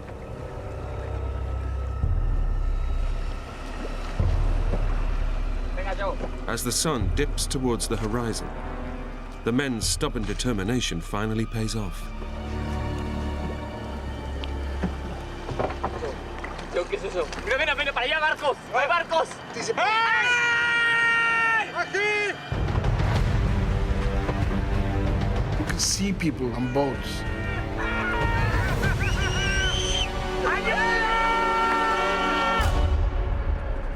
They didn't hear us. They didn't hear us. They didn't look. They didn't do anything.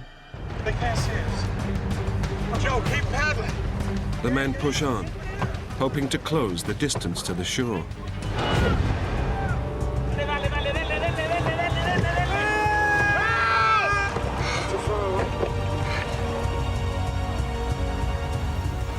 They make progress for another hour. But from nowhere, they're gripped by a powerful undercurrent. We're going backwards. What? We're going back. What do you mean? It's a very strong current. It's a really strong current. Too far away. Now we couldn't make any headway. The tide has turned, and it's pulling them backwards. Come on, Joe, come on! We're trying frantically to row faster. Come on, take it. Come on! Come on! It's not that far. We're not moving. We are in some deep trouble.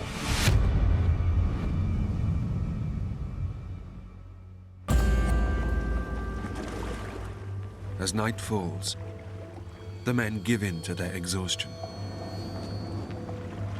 But as they sleep, they're being dragged back, ever closer towards the rocky shores of the island. Joe, Larry, despierten. Nos vamos contra la roca. Joe, wake up! It rocks! Stop paddling, buddy! Come on now! Come on! The current was going to take us wherever it wanted. We're going to crash, and we're going to crash hard.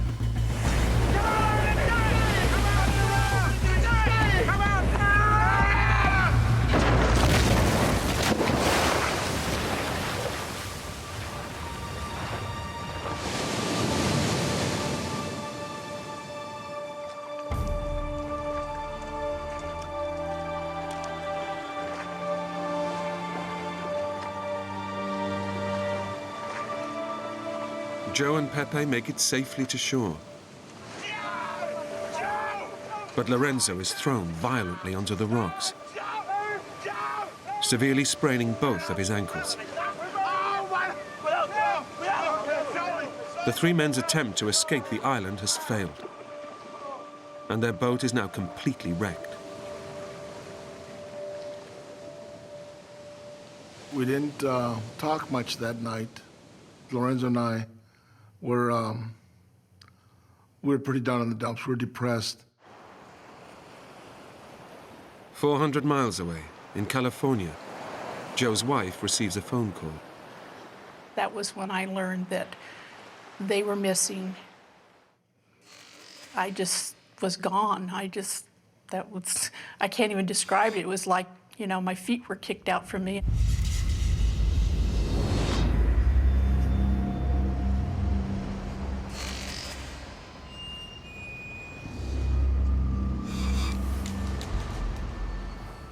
Joe and Lorenzo wake up, knowing they are completely stranded on the barren, uninhabited island. There was nothing there, nothing that could give you shade. There was just nothing. Their only hope now is to be found by a search party. But they are in no physical condition for a prolonged wait.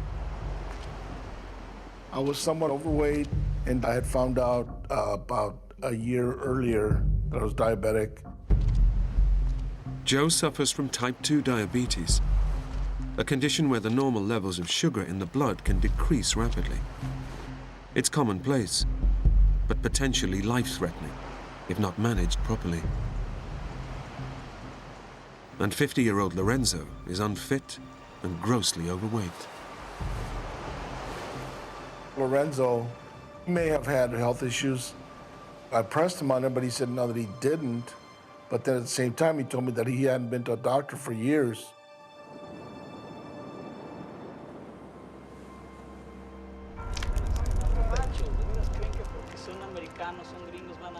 As they face a third night out in the open, Pepe again insists that help is not coming. He just kept saying that the only way that we're getting out of here is if we get ourselves out of here. He says they ain't coming. And as the night wears on, Joe and Lorenzo finally accept they are now totally on their own. I felt that the world had abandoned us.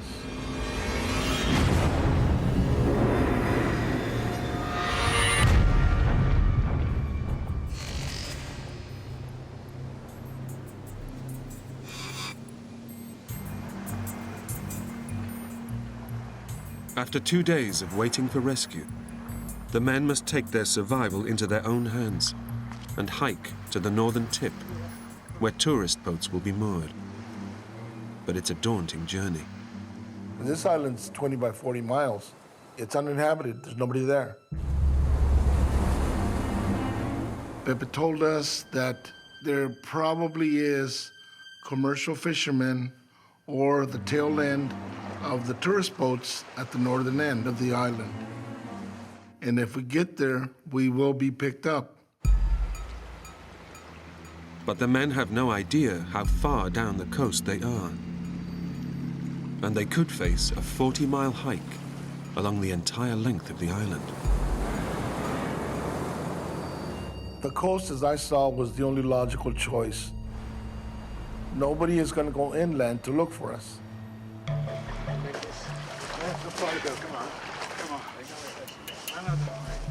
Through the burning afternoon, the men pick their way over the broken rocks. Come on, man. You're doing good. I know it hurts, man. But the hike is taking a toll on Lorenzo's sprained ankles. Lorenzo realized how hurt his feet were. Oh, God! Oh, God! But we couldn't stop. We had to keep going. Since morning, they've shared some of their meager supplies, dried fruit and a few sips of their remaining water. The lack of food is causing Joe's blood sugar level to plummet, bringing on the first symptoms of diabetes. Clumsiness, trembling, and a feeling of extreme weakness. I'm tired, I'm hungry, I'm thirsty. Come on, man. We can make this. Come on. Okay. Keep going. Okay. The men press on, but after just 3 miles, their plan hits trouble.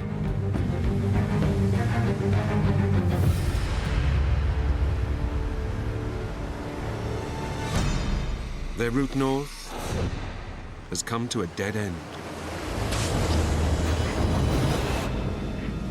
They can go no further. We're saying to ourselves, what the hell did we do now?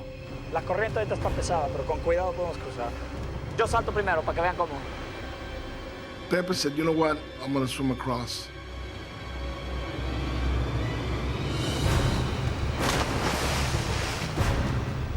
Between the current and rocks, I didn't think he had much of a chance to make it. The men know that beneath the surface, powerful currents are ripping through this ocean inlet. But Pepe makes it across.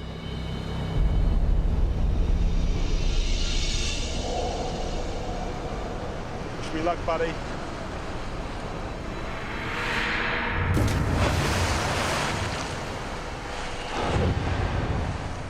But seriously overweight Lorenzo has 2 sprained ankles and quickly starts to struggle. It's a really strong current. The water surge got him and started taking him under.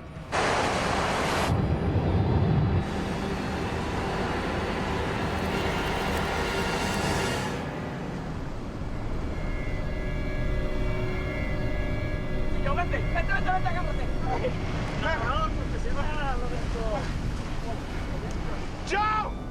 I did it! No! Now it's Joe's turn.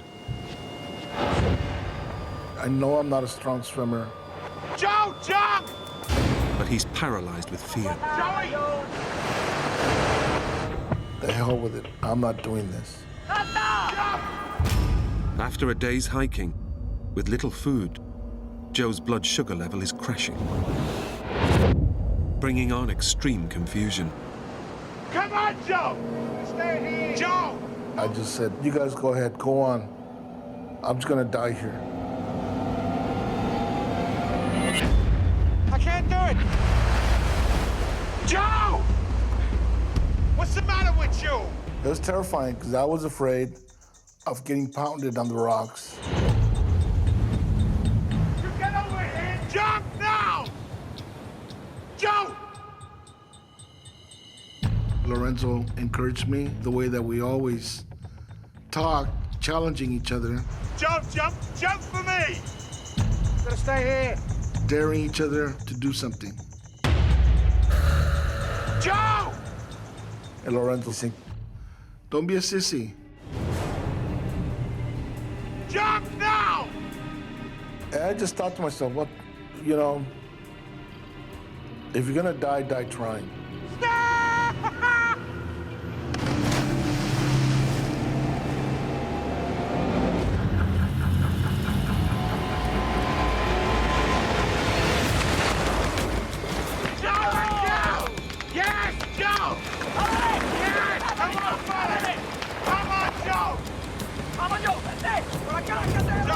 Come on, buddy.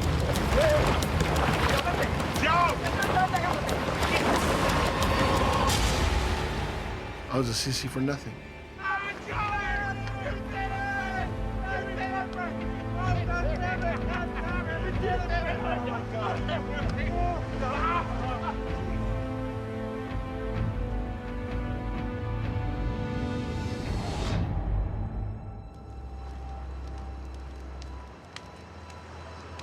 How far do you think we got today, Larry? A 4th night brings respite from the heat. But now totally out of food, and having finished their last bottle of water, the situation is becoming desperate. And their thoughts turn to their families back home. I had my wife and my kids and a new grandchild to get back to. Lorenzo had his wife, his dad, his sisters.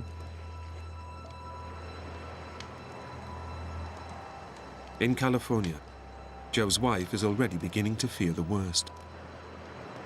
It's hard to explain, but it was almost I lost half of me and my heart had been completely ripped right out of my chest.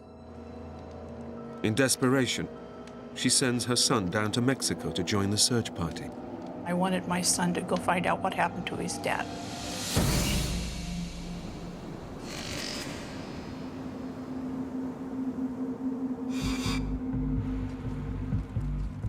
As yet another day dawns, the men face the blistering heat with no water. Only fishing boats to the north can save them. We have to do whatever it takes to get to the northern end of the island.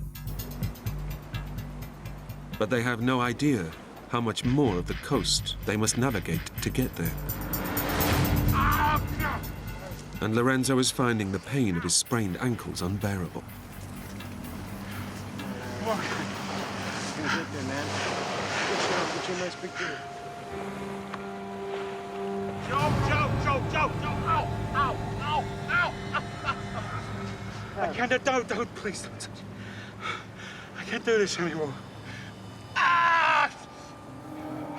He finally just said, I can't do this. No! I can't go any further. I can't do this. Lorenzo was very upset. I can't go any further, Joe. He felt that he let us down. Joe, lo tenemos que cargar. Si nos quedamos aquí, nos morimos. Momento. We realized that Lorenzo's mobility is pretty much down to zero. But we somehow needed to keep moving. I can't walk. We'll get you out of here. Joe knows they must find a way to transport crippled Lorenzo. But all they have to work with is the junk washed up on the shore. Pepe! Voy a hacer una lanza! Esta vez! Pepe had an idea about building a raft.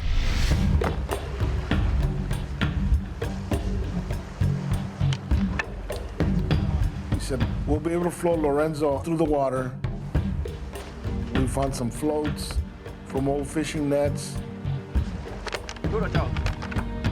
¿Más apretado? Ya. Duro. Vale. You ready, Larry? Hey! Larry! Ready? Yes, sir. We wanted him to not have to put any pressure on his feet, and it worked. Come on, guys, we can do this. Try to put your weight over to your right. Okay, I got it. Lorenzo didn't say anything, but I know in his heart that he was grateful.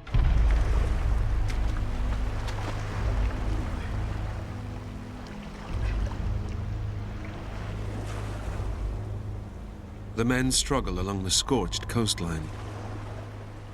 But 5 days of exposure to the relentless sun are putting huge pressure on Lorenzo's grossly overweight body. And his heart strains to keep him cool. Joe is fighting the effects of his diabetes. And having not drunk anything for 18 hours, his craving for water is becoming too much to bear.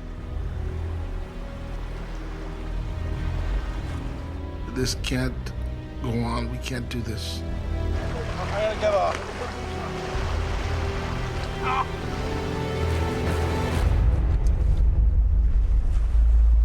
In desperation, Pepe returns to the trash washed up on the shoreline.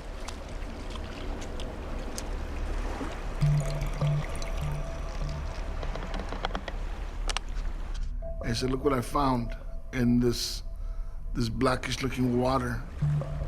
What the hell's that?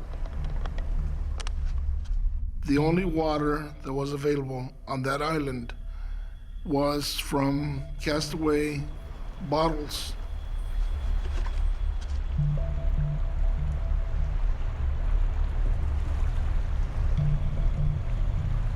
Once you get thirsty enough, it didn't matter that that water stunk. It still tasted good. It was water. But in these extreme conditions, a few mouthfuls a day is barely enough to keep them alive. Without enough fluid, their bodies are at serious risk of overheating. And floating above the cooling effects of the sea, Lorenzo is especially vulnerable.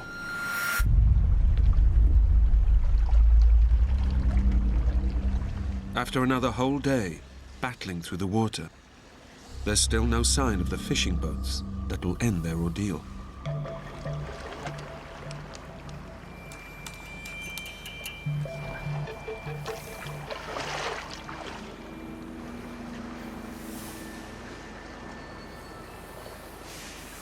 Yes.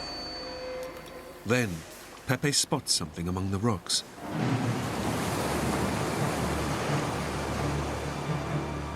This could be the sign of life they've been looking for. The first thing that went through my mind was, I'm out of here. But then I see my tackle box from the first day.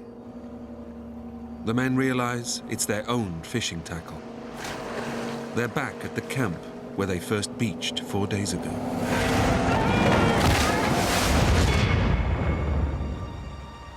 Our hearts just sank. We're back to the starting point. And now we're exhausted, we're out of food, we're out of water. Now we got nothing. As the day turns into yet another night, Lorenzo's morale plunges even further. I think it took a toll on Lorenzo. It started getting negative. It's all right, Larry. We ain't gonna let this thing beat us. Joe brought Lorenzo on this trip to share his taste for adventure. But now, he can see his friend is starting to crack. We are gonna see our families again. You and me, I am gonna look after you, Larry. And I told Lorenzo, we're not dying here. We're getting out of this. We're going home. It's just time. Just hang in there.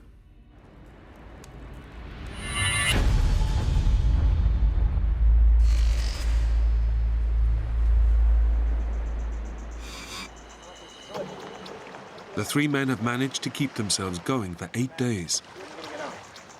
But in scorching temperatures, and with no food and hardly any water, injured Lorenzo is weakening by the hour. Staying on like that? Yeah. I saw him as my friend who needed my help. That's it. We would go in the water about 6:30 in the morning and start moving north.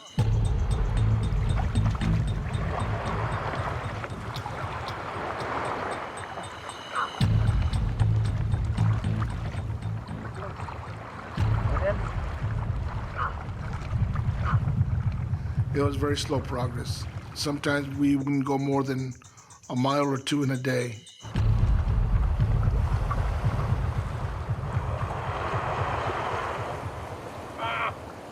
Around 1 or 2, we would start looking for a place where we could spend the night.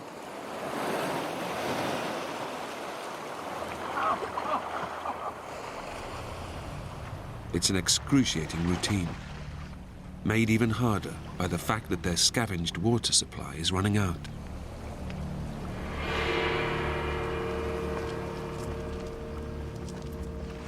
Those castaway bottles kept us alive. But as the days went on, we were finding less and less water. Water! We found maybe 6 ounces a day, maybe, that we would have to split 3 ways.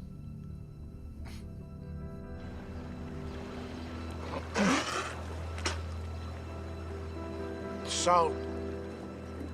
When their precious few drops of water finally run out, they know they won't survive in this heat for much longer. Their hike north is now a race against time. I never really thought survival was as difficult as it is.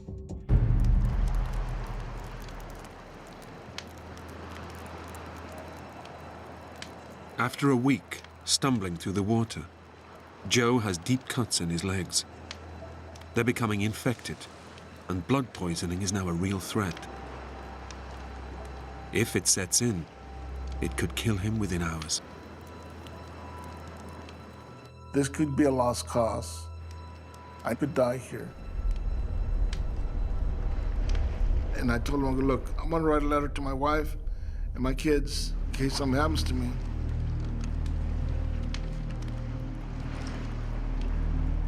I love you all.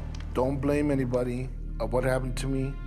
I put myself in the situation and I died here, but it's just something that happened. Joe asks Lorenzo if he too wants to write a message to his loved ones.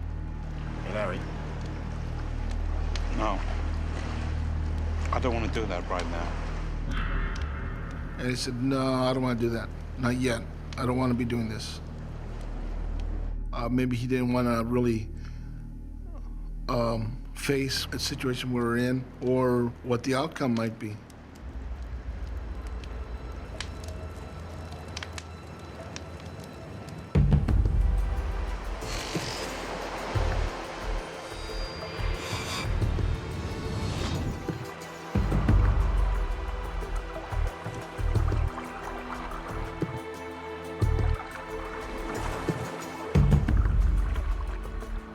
Ravenously hungry, the three men are desperate for anything to eat. Joe resorts to pulling tiny sea snails from the rocks.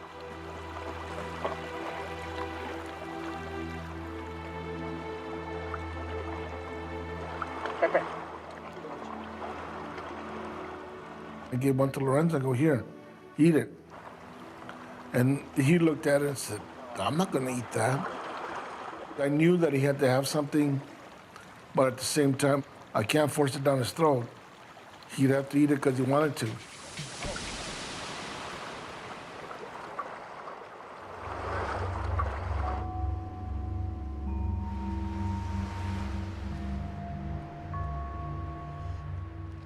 When the sun is gone, the temperature plummets. So far, they've kept warm with driftwood fires. But now, disaster strikes. What happened? It broke. The lyre it just fell apart in his hands. The salt water had just eaten it.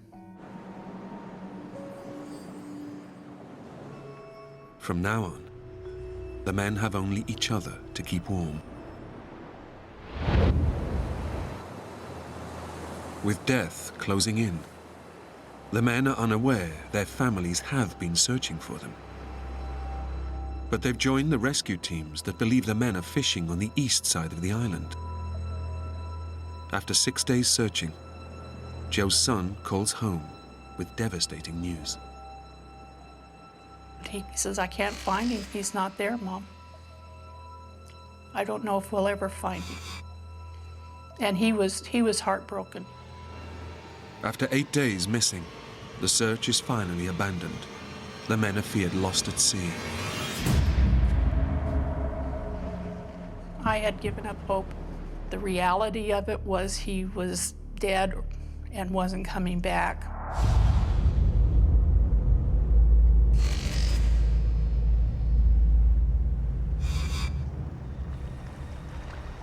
The men struggle on northwards.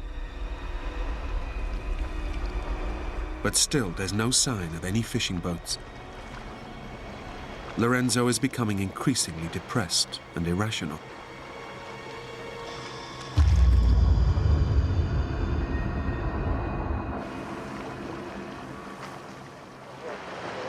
Stop! We gotta go back. I lost my glasses. We gotta go back. I want my glasses. Things are gonna be okay. He just totally panicked. He lost it. They're my glasses. I need my glasses. You got me. I need my glasses. I need my glasses. I'm trying to convince him, okay, look, now I'll be your eyes. But there's no consoling him. For him, it was the end of the world. Lorenzo was starting to lose touch with reality.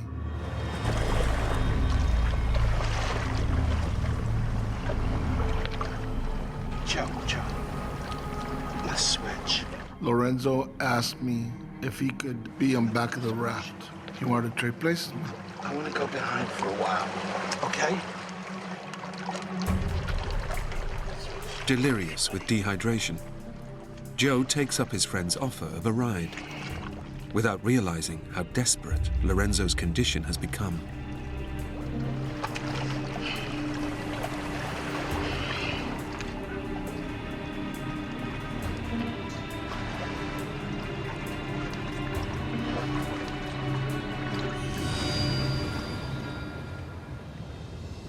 I heard a gurgling noise behind me. Larry! Larry! And I turned around, Larry! and his head is underwater. Larry! Keep going! Larry! Larry! I told Pepe, he's in trouble. We must get him out of the water. Ayúdame, Joe. Joe, ayúdame. Joe, agárrale los brazos. Larry! Larry! Get him up!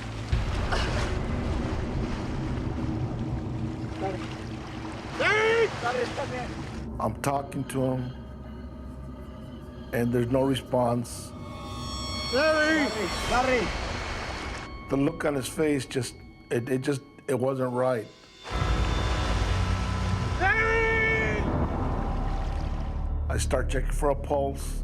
I checked his neck, his wrist. There was just nothing.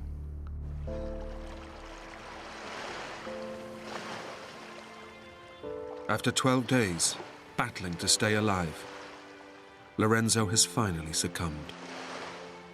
I told Pepe he's dead.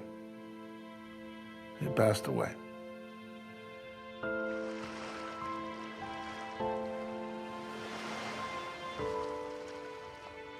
He just died, and I couldn't do anything. That's probably the worst moment of my life.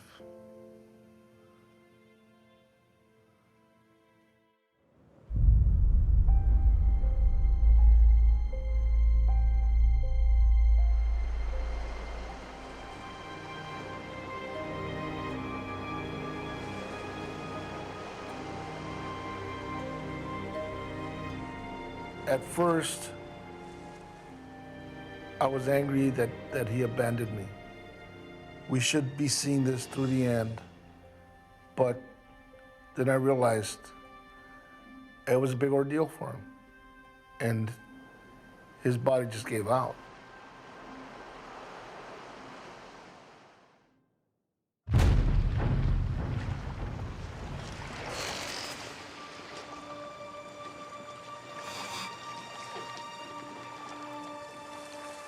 Joe decides to leave his best friend's body on the beach, in full view of the ocean and any passing boat. I want him found. I want his body found, even if it's just skeleton. I want him to be found, be taken home.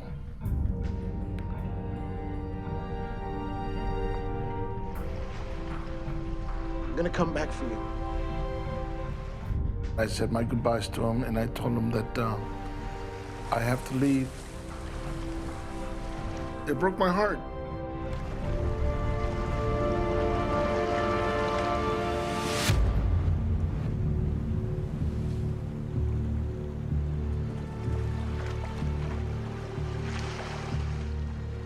Joe and Pepe struggle to keep moving north, barely clinging to life with every step. We were living moment by moment. It was no longer, can I do the 10 more feet? It was right now, can I take another step?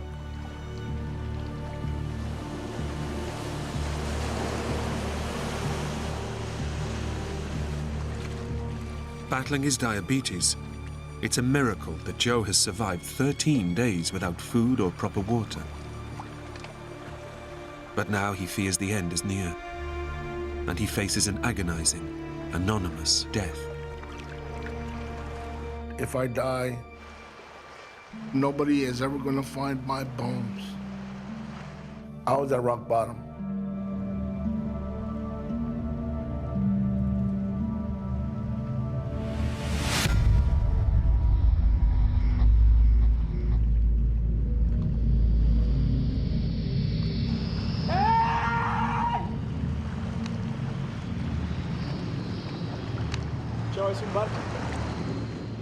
Pepe turns around and yells at me, "Did you see that boat?" He was very excited.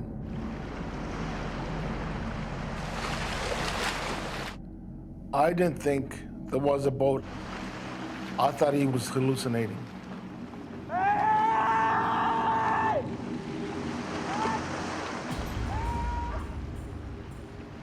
All of a sudden, I'm alone.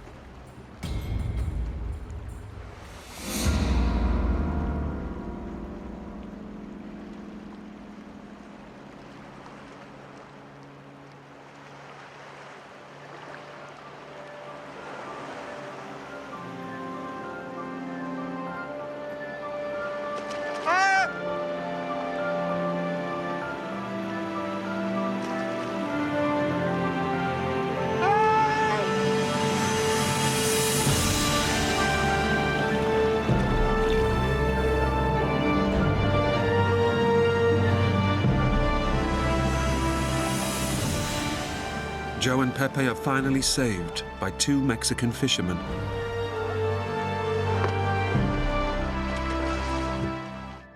It was exhilarating to see this boat. Thank God this is over.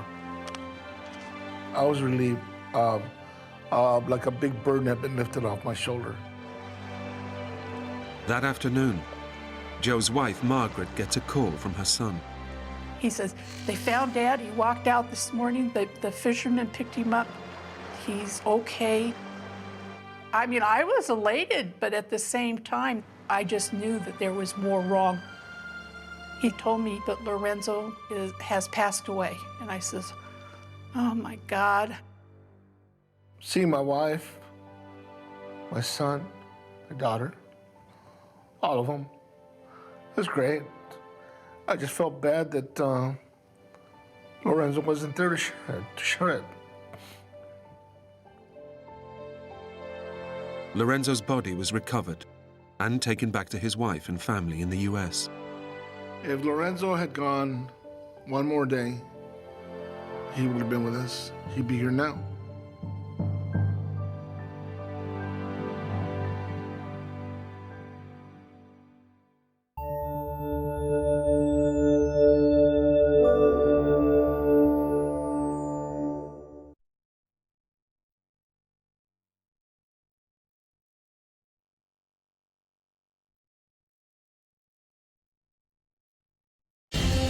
When Benedict Allen and his dog Cashew set out on the adventure of a lifetime, his childhood dream soon becomes a battle to survive. Suddenly I found the situation out of control. Wham! I was having to fight for my life. Stranded and alone, he must fight his way through 100 miles of the most inhospitable jungle on Earth. This place seemed intent on killing me. He must face nature's most deadly predators. Terrifying, waiting for something that was going to spring out at me. And endure the madness induced by the forest. This was a dream that I'd followed very selfishly, and now it was going to be the death of me.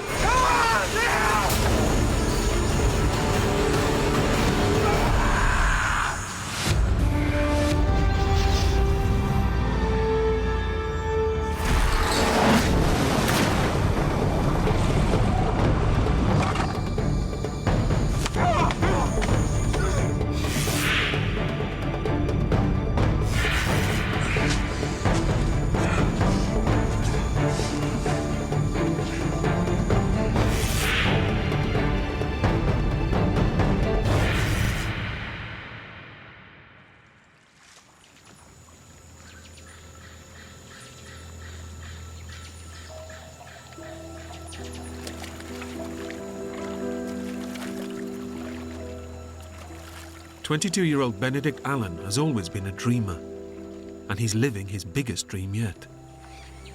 He's following in his father's footsteps and becoming an adventurer. My dad was a test pilot, and it was very exciting having this glamorous father. He used to fly these planes over the house. And I just assumed that one day I'd be an adventurer of some sort, just like my dad.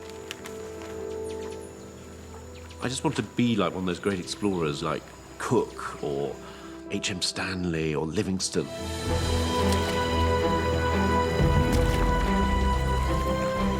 And for his first expedition, Benedict has come to the greatest wilderness on Earth, the mighty Amazon rainforest. As a child, I read in my books about El Dorado, which was this mythical land of gold. But no one found El Dorado, and I thought one day that would be my destiny.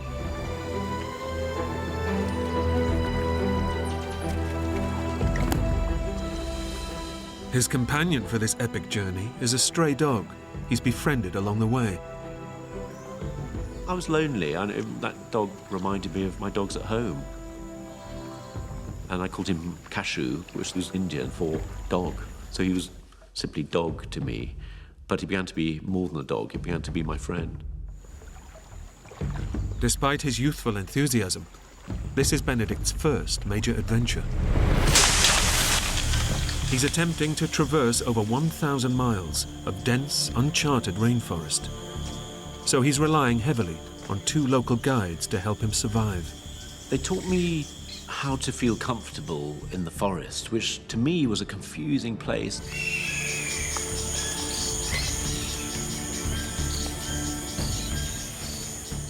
They began to show me what I could eat and what I had to avoid, how to hunt. I was utterly dependent on these 2 men and their extraordinary library of knowledge, because I knew nothing, you know, absolutely nothing.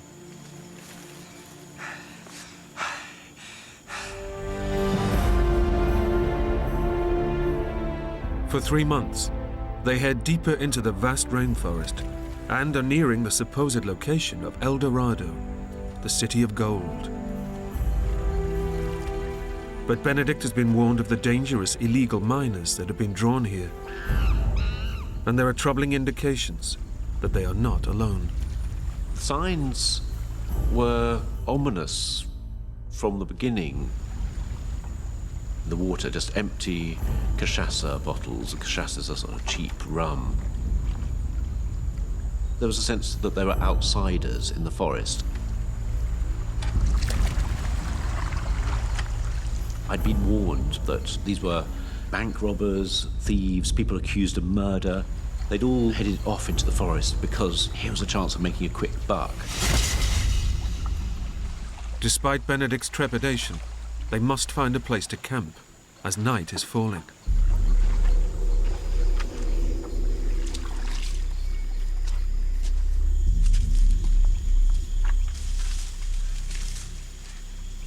We went off through the trees, and suddenly we stumbled across this small settlement.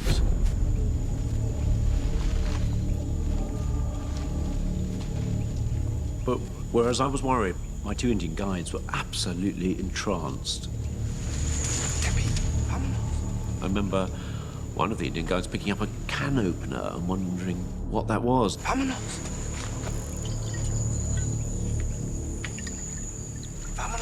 Suddenly, this character, Mendez, arrived. He was the classic gold miner. And I just felt I've got to get out of here. ¿Qué estás haciendo aquí, entonces?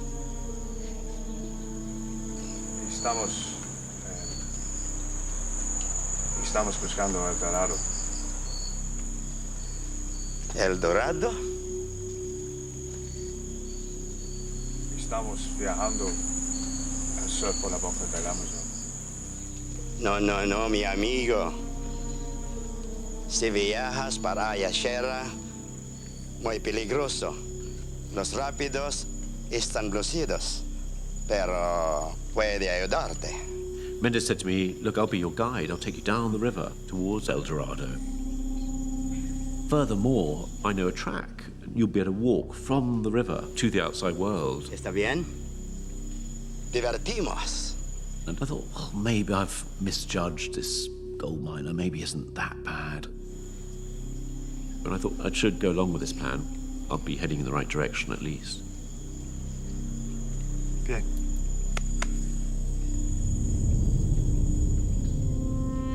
Benedict reluctantly agrees to the offer and settles down for the night.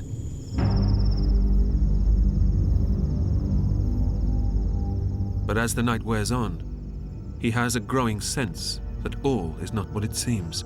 That night, I woke up in my hammock feeling that something was wrong. Just an uneasy feeling, and I remember thinking, I've got to check on things.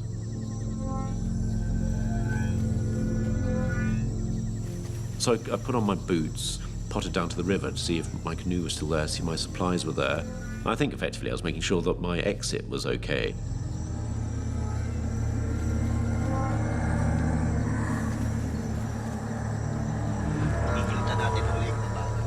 And I heard this conversation going on between Eduardo and Mendez, and they were discussing me. They were saying, why don't we go and slit his throat right now? Porque no rajamos la garganta ahora. Los indios que tendrán problemas si lo matamos. No. A ellos le dan igual.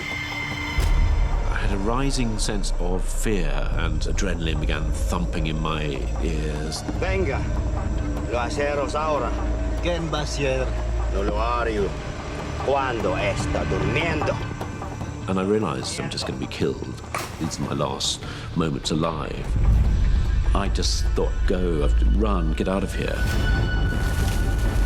Gathered my hammock together, my mosquito net, ran to the canoe. And suddenly, I was in the darkness in my canoe with my dog. And with his loyal friend Cashew, Benedict makes it away from danger. My first thought was relief. Then I had this terrible, dawning realization that I wasn't safe at all. I was surrounded by forest. It was the middle of the night, and I was very, very alone. Without his guides, Benedict is now stranded in over 2 million square miles of rainforest, with no one to show him the route out. I really was not at the end of a nightmare, but at the beginning of one. Cashew. Let's get out of here, boy. I paddled upriver for maybe an hour, and I thought, I'll just calm down, I'll just pull into the side.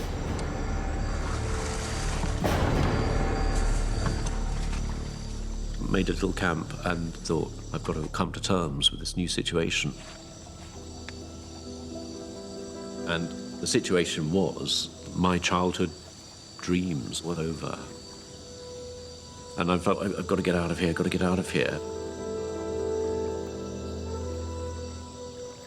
And there was blood pounding through my head. I did not know what was out there in the forest. And I didn't know myself, really. I didn't know whether I had it in me to survive.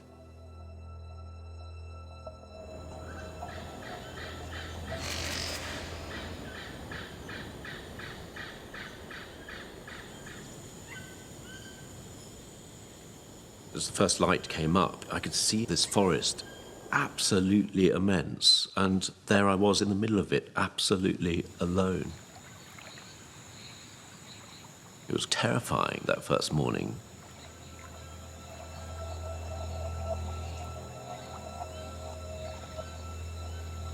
But after a little while, I thought, no, come on, pull yourself together. It's the first day. So I began looking at my supplies, trying to work out whether I had enough to get me out of the forest. Good boy.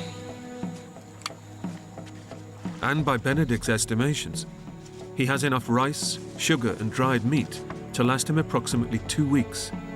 And he has a mosquito net, a machete, and a survival kit. All the basics he needs to stay alive. If I wanted to see my mum and dad again, I was going to have to take a chance on finding a trail out of the forest, and that's the option that seemed to be the only sensible one. But Benedict knows that searching for a route out of the forest means heading off into completely uncharted waters.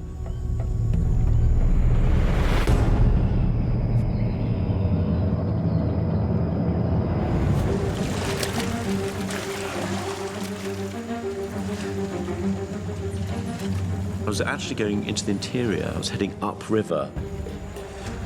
So for the moment, until I found that trail, I was heading into oblivion.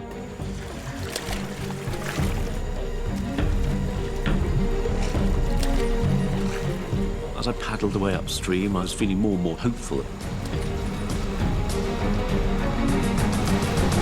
Then, suddenly, there were rapids.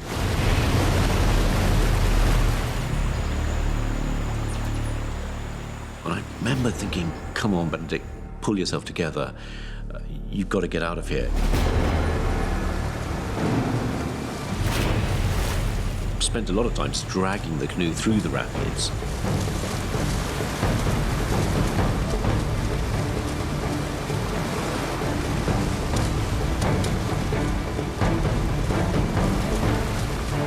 It was immensely hard work.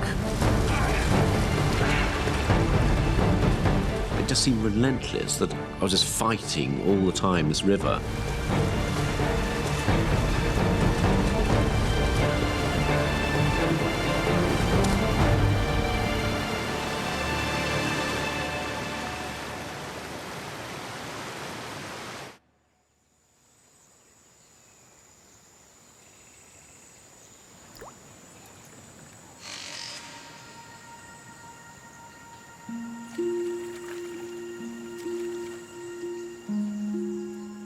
After 3 days on the river, fighting countless sets of rapids, the harsh reality is sinking in for Benedict. He's heading deeper and deeper into the forest, and there is still no sign of the trail.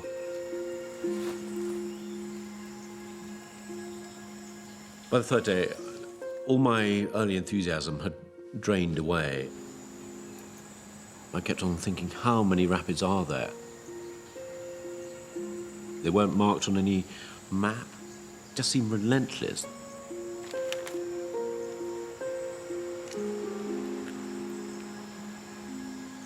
Physically, I felt a wreck. My hands were in ribbons and blisters all over the place, burns from this rope.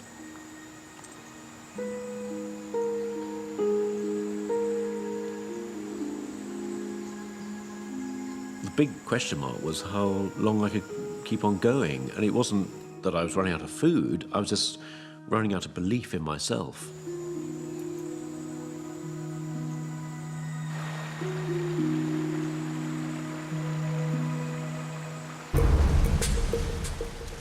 By mid-afternoon, it seems Benedict and Cashew have cleared the worst of the rapids.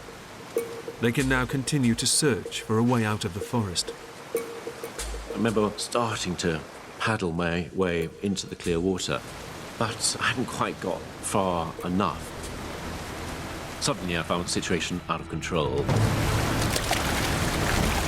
I started going backwards. It became absolutely terrifying. I realized that I was fighting for my survival. I had to keep this canoe upright. But then, wham! The canoe shattered with the impact. Everything now ended up in the water. The dog, the supplies, and me.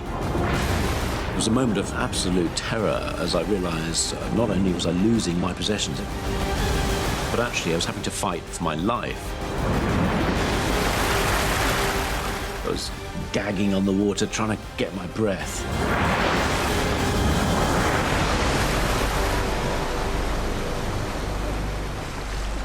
Finally got some purchase and waded my way towards the riverbank.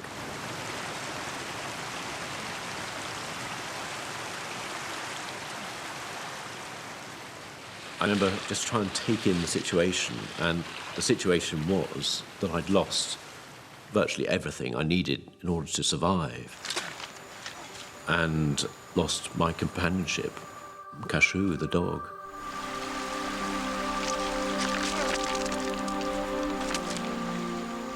Yeah, it was a sad moment just because he was my friend, my companionship. He was everything to me.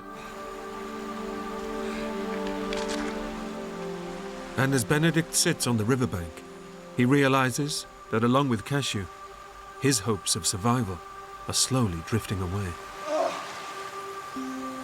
First thing that struck me was I didn't have any food. Then I realized I didn't have a hammock, didn't have my mosquito net. There were so many worries going through my head. Would I end up starving to death?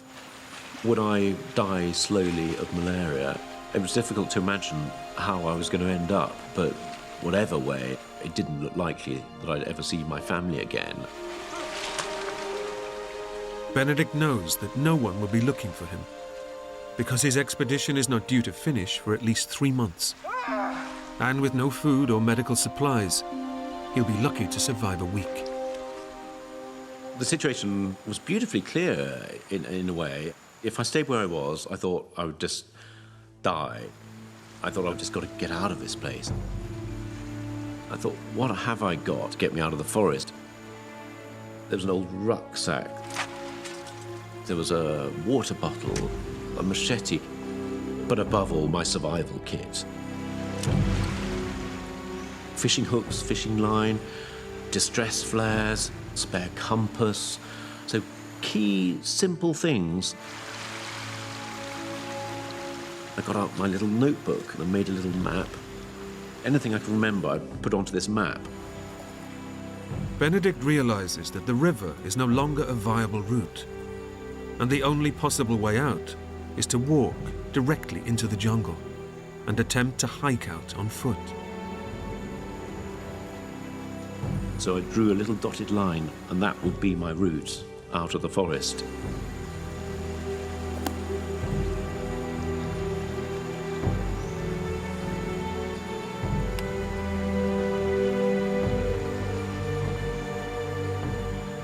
And it was a huge, huge moment as I'd walked away from the sunlight into the unknown.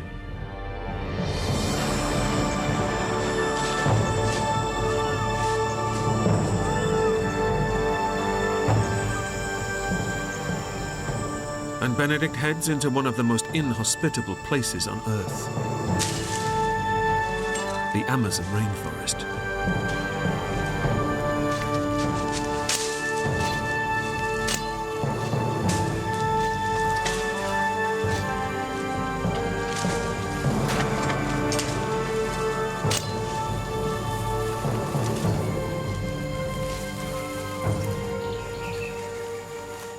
The forest that I saw seemed a very different forest from one I'd remembered. Very, very thick, difficult to get through. And so I thought, I've got to keep absolutely clear about what I'm meant to be doing.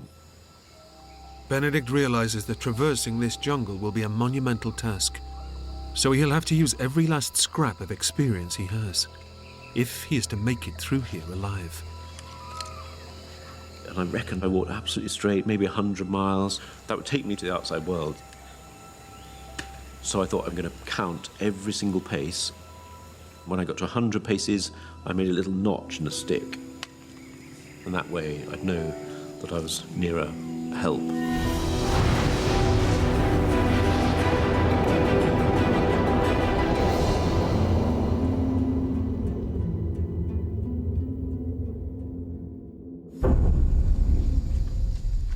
For hours, Benedict fights his way through the jungle. But as night falls, he can go no further. And when the sun goes down, the searing temperatures plummet. So he makes a shelter, using a technique he learned from his guides.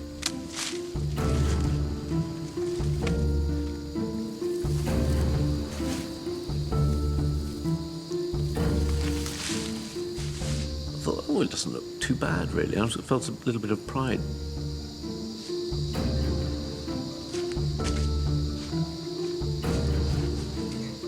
And then lay down and realised that I was wet. There's more dampness coming up from the ground. I lay there, sweating away, and then felt incredibly cold. The brutal reality is that Benedict isn't prepared for this at all. In the 100% humidity, he has no way of keeping dry or warm, and with his mosquito net gone, no way to protect himself against the deadly disease he fears the most, malaria. Then the insects started moving in, and a long night began.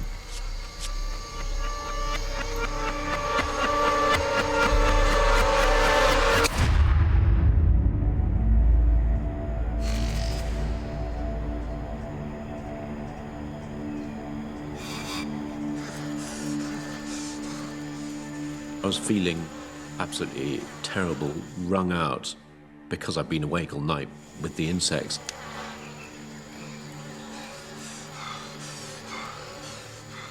And I had to light a fire and dry out my clothes just to fend off this clawing wetness which wore you down.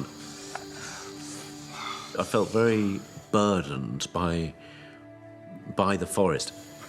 I just thought, I've got to get out. I've got to get out of this place. Benedict resumes his hike towards the outside world, but so far has only managed 4 of the 100 miles he has to traverse. It's been 4 days since he last ate, and he's beginning to weaken. I was starting to feel hunger pains. And I knew that unless I sorted out some sort of way of getting food, I was just going to die of starvation.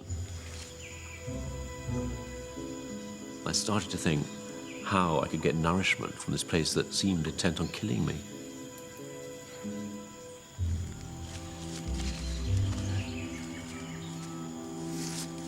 So I thought, okay, I've got to settle myself down and build a few traps. And Benedict knows that if you want to trap an animal, you have to find its trail. You make 2 parallel lines of sticks that you jab into the forest floor, and you funnel the mouse along. And there's a little bit of bait that you put at the end, and it triggers a mechanism, and boom, a log comes down and flattens the mouse, and you get this flat rodent for your supper.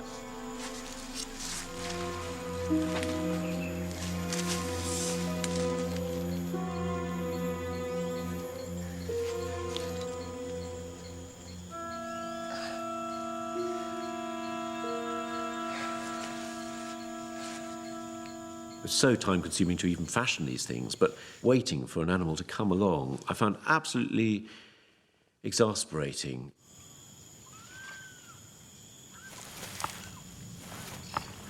I thought, I'm totally incompetent here. I don't belong in the forest, and furthermore, the forest seems to know it. It's almost like I'd been found out.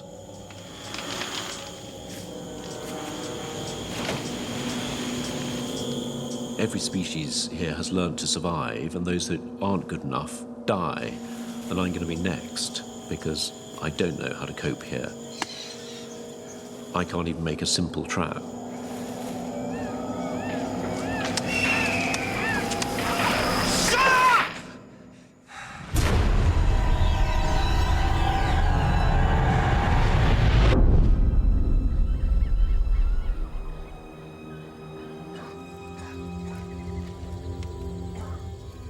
I began to dread every evening. It was a question of trying to light fires, then I had to find water to boil so I could drink it.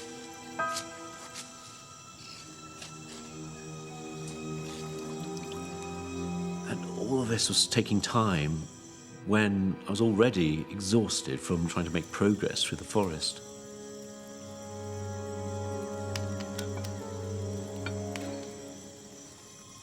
I used to dread the loneliness of night and wish for the morning again, but in the morning, no relief.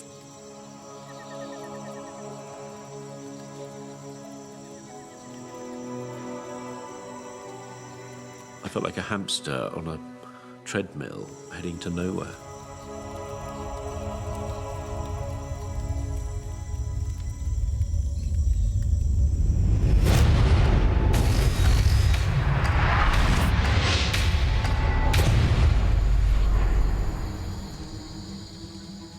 Benedict has managed to fight his way through 25 miles of jungle, a mere quarter of the distance he believes he needs to travel to reach the outside world.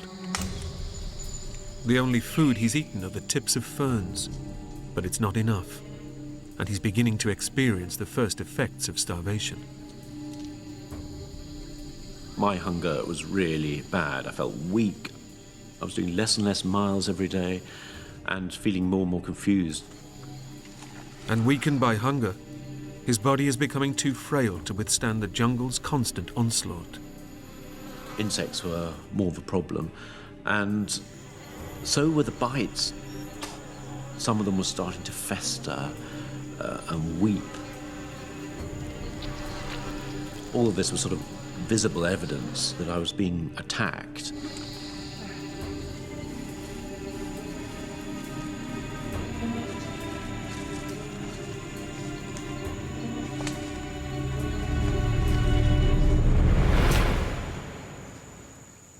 And suddenly, there was a palm tree.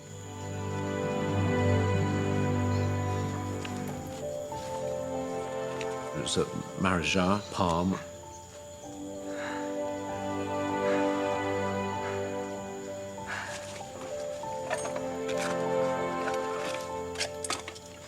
And I remembered how my guides had taken the berries and they'd made a wonderful purple mush.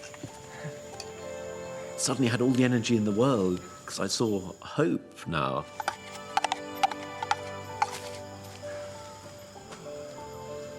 I drank down this wonderful, nutritious liquid.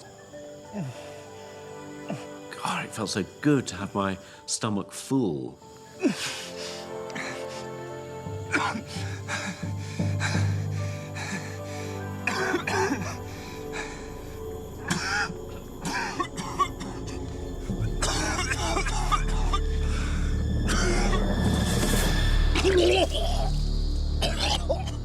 Benedict is so weak that his stomach is unable to digest this rich berry pulp. And as starvation takes a stranglehold, his body is beginning to break down. It was a terrible situation because on the one hand, I could eat, but if I did eat, I'd feel more sick. It didn't seem to be solving any problem, and it was a sort of hellish situation.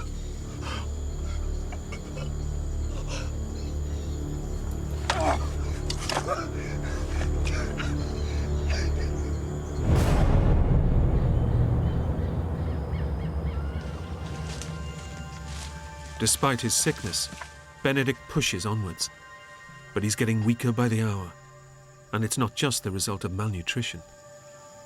Gradually, I realized I was succumbing to something.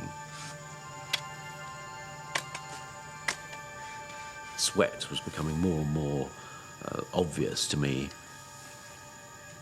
Looking at my hand, I'd see it shaking and shaking.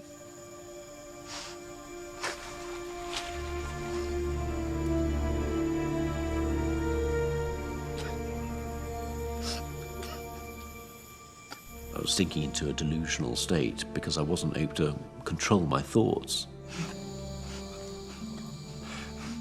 After almost 2 weeks of relentless attack, Benedict has finally succumbed to his biggest fear.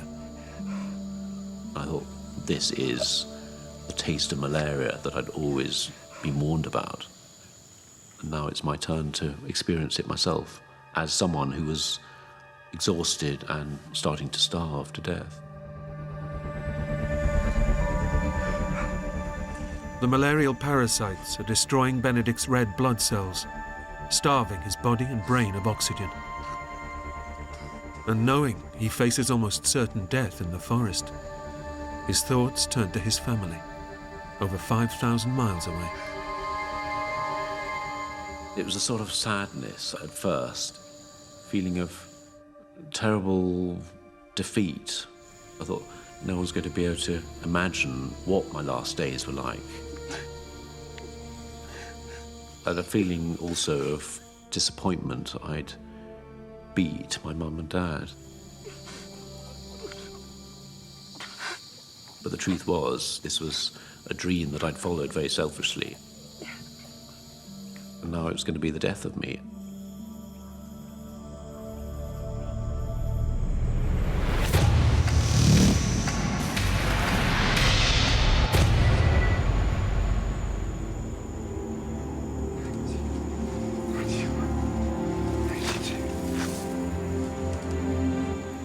As the fever began to kick in, my progress became even slower, and it was becoming a fight just to put one foot in front of the other.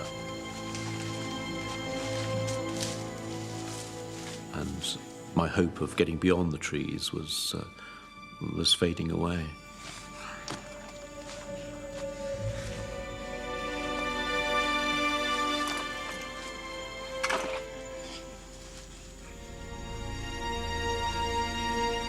Suddenly, I had this feeling that there was something out there, as if something was stalking me.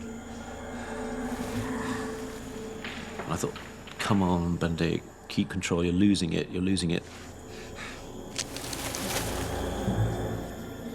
Suddenly, I heard this rustle, and my worst fear was that it was a jaguar. And it was terrifying, waiting for something that was going to spring out at me. Come on! Yeah!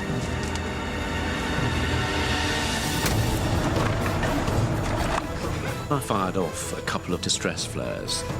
Bang, bang. Come on!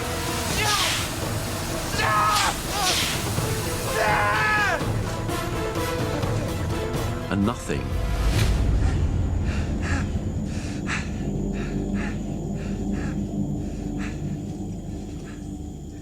And then I heard a whimpering sound.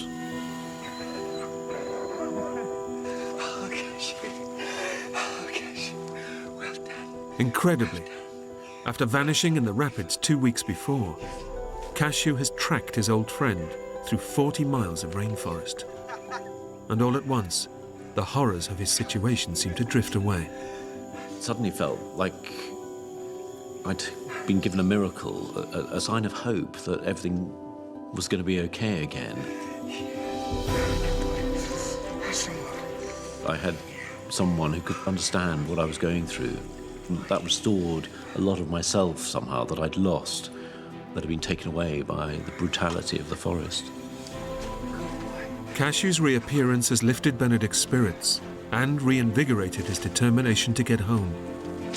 But he's desperately malnourished, fighting a killer disease, and rapidly running out of time.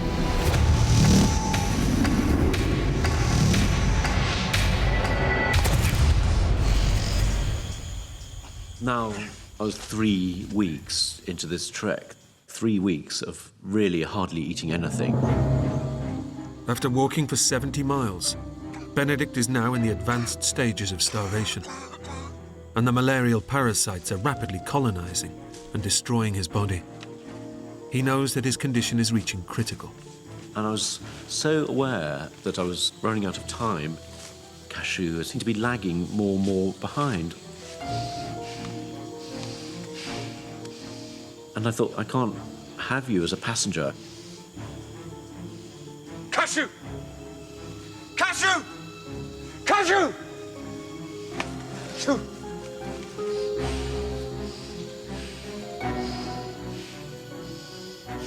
I began to think, hold on, there's all this flesh on you.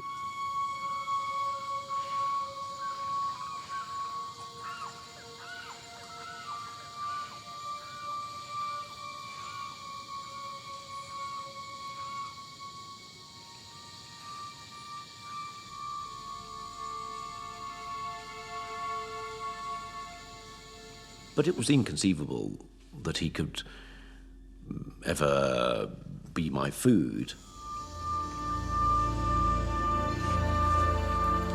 Cashew!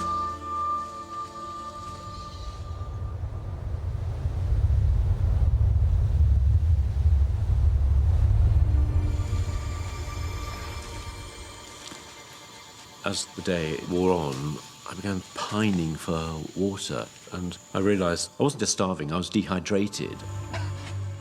Benedict's life is now hanging in the balance.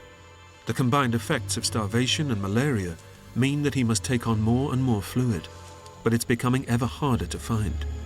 And whereas a normal person can last 3 days without water, in his condition, he won't last 24 hours. I was desperately licking leaves, I was licking stones just to get a bit of water into my system, just to sustain myself.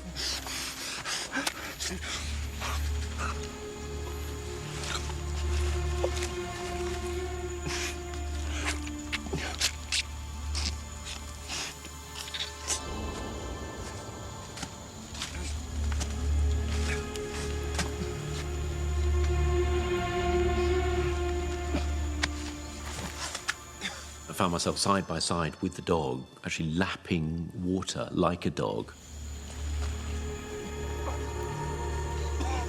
I thought the animal in me is coming out in order to persevere. I'm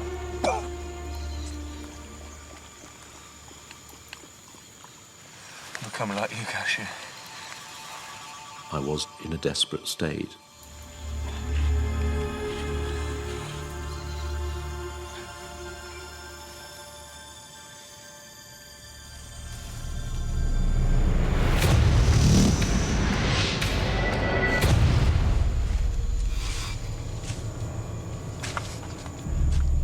By now, it was almost impossible just to keep on walking. It was a real crisis point. Mentally, I had less of a grip on what was going on. Where I was, whether it was day or night, what was happening, what was in my imagination. It was very, very clear that I had less and less sense of who I was.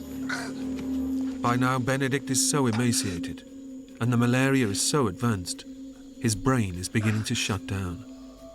And as his clarity and sense of self dissolves, he knows that his death is creeping ever closer. I was in blind terror, really, that these were my last sane hours. I write repeatedly, no need to die, no need to die, no need to die. And Benedict realizes that unless he eats immediately, this could very well be his last day alive. One way or another, the moment came when I just thought, this is it, this is the day. The day when I can actually gather myself together, pick up my machete and kill the dog. Without the nutrition that Cashew will provide, Benedict is a dead man. He now has no choice but to kill his only friend. It felt like I was an executioner at this stage, but I remember this terrible cowardness of walking up behind it, knowing I couldn't actually face killing the dog in front.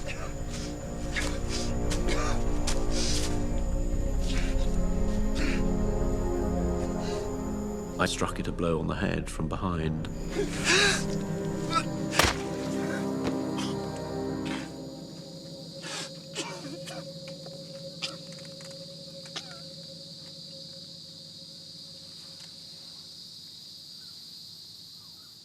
Suddenly, there was a way out of this hell.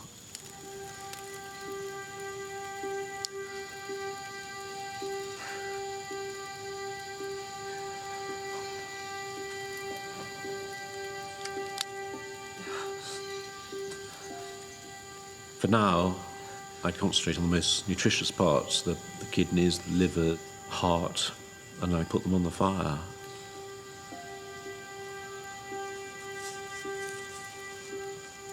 I just sort of quietly ate them, and rather sorrowfully, actually.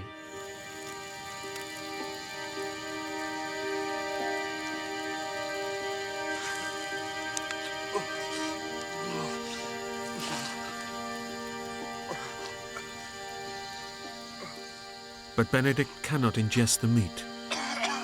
The malaria is making his stomach reject anything he forces into it. And the realization dawns. He's just used his last chance.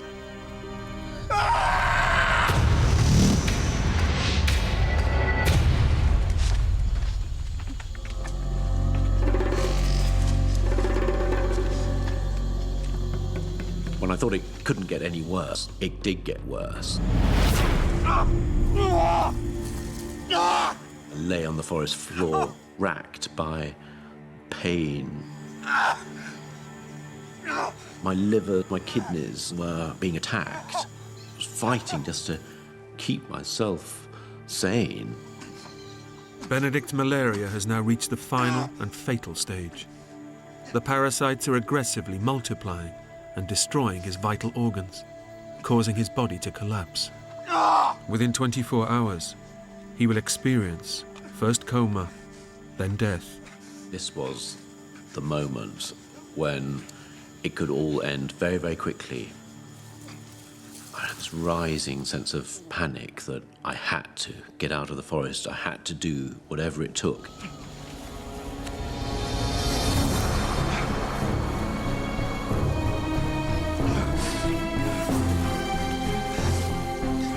Whatever happened, I had to keep moving. Keep on putting one foot in front of the other. I kept on going, making pitiful progress, and sometimes no progress at all. Couldn't even think straight. I couldn't even see my compass. At that moment, I suddenly thought, well, I'm just never going to get out of here. It was just too big to fight. And I was losing that fight.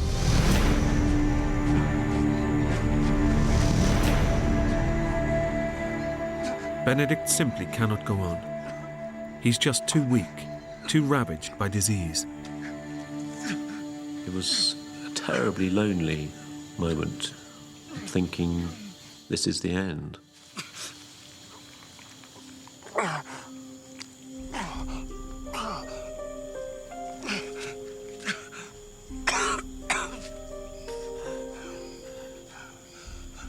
And suddenly, amongst all this despair, this confusion, this feeling of being trapped in this prison, a sight that will always stay with me.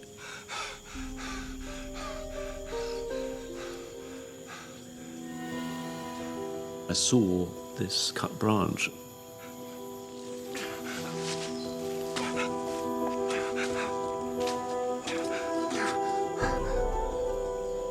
The cut itself was blackened, so it had been cut some time ago, but had been cut by a human. And I realised there was actually quite a few of these branches. This was actually the edge of the outside world. I started investigating, and there was a trail.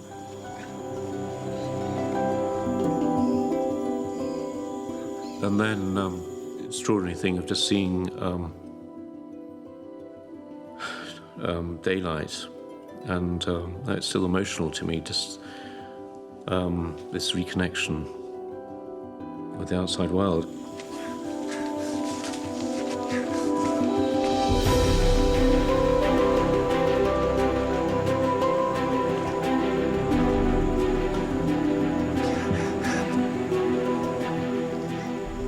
Thing I've been looking forward to, praying for, imagining, was suddenly there, and it was absolutely overwhelming.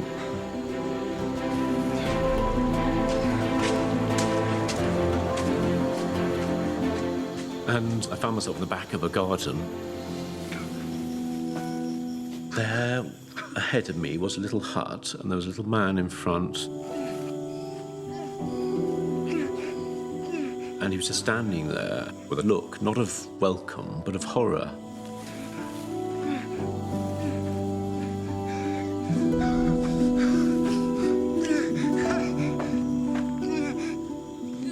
And that was my last memory.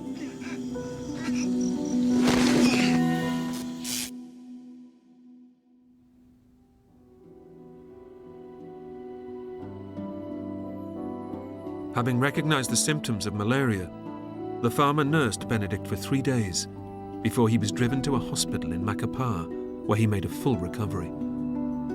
Benedict returned home to be reunited with his parents 1 week later. My life was never the same again. And Benedict has been exploring the world ever since, fulfilling his dreams of becoming a renowned adventurer, just like his father. I've been going off to the jungle, going off to the desert, going off to the Arctic, pushing myself to the limit, trying to touch that experience that I had that was so profound. That has always haunted me, and it's something that'll always be with me, and it's steered the rest of my life.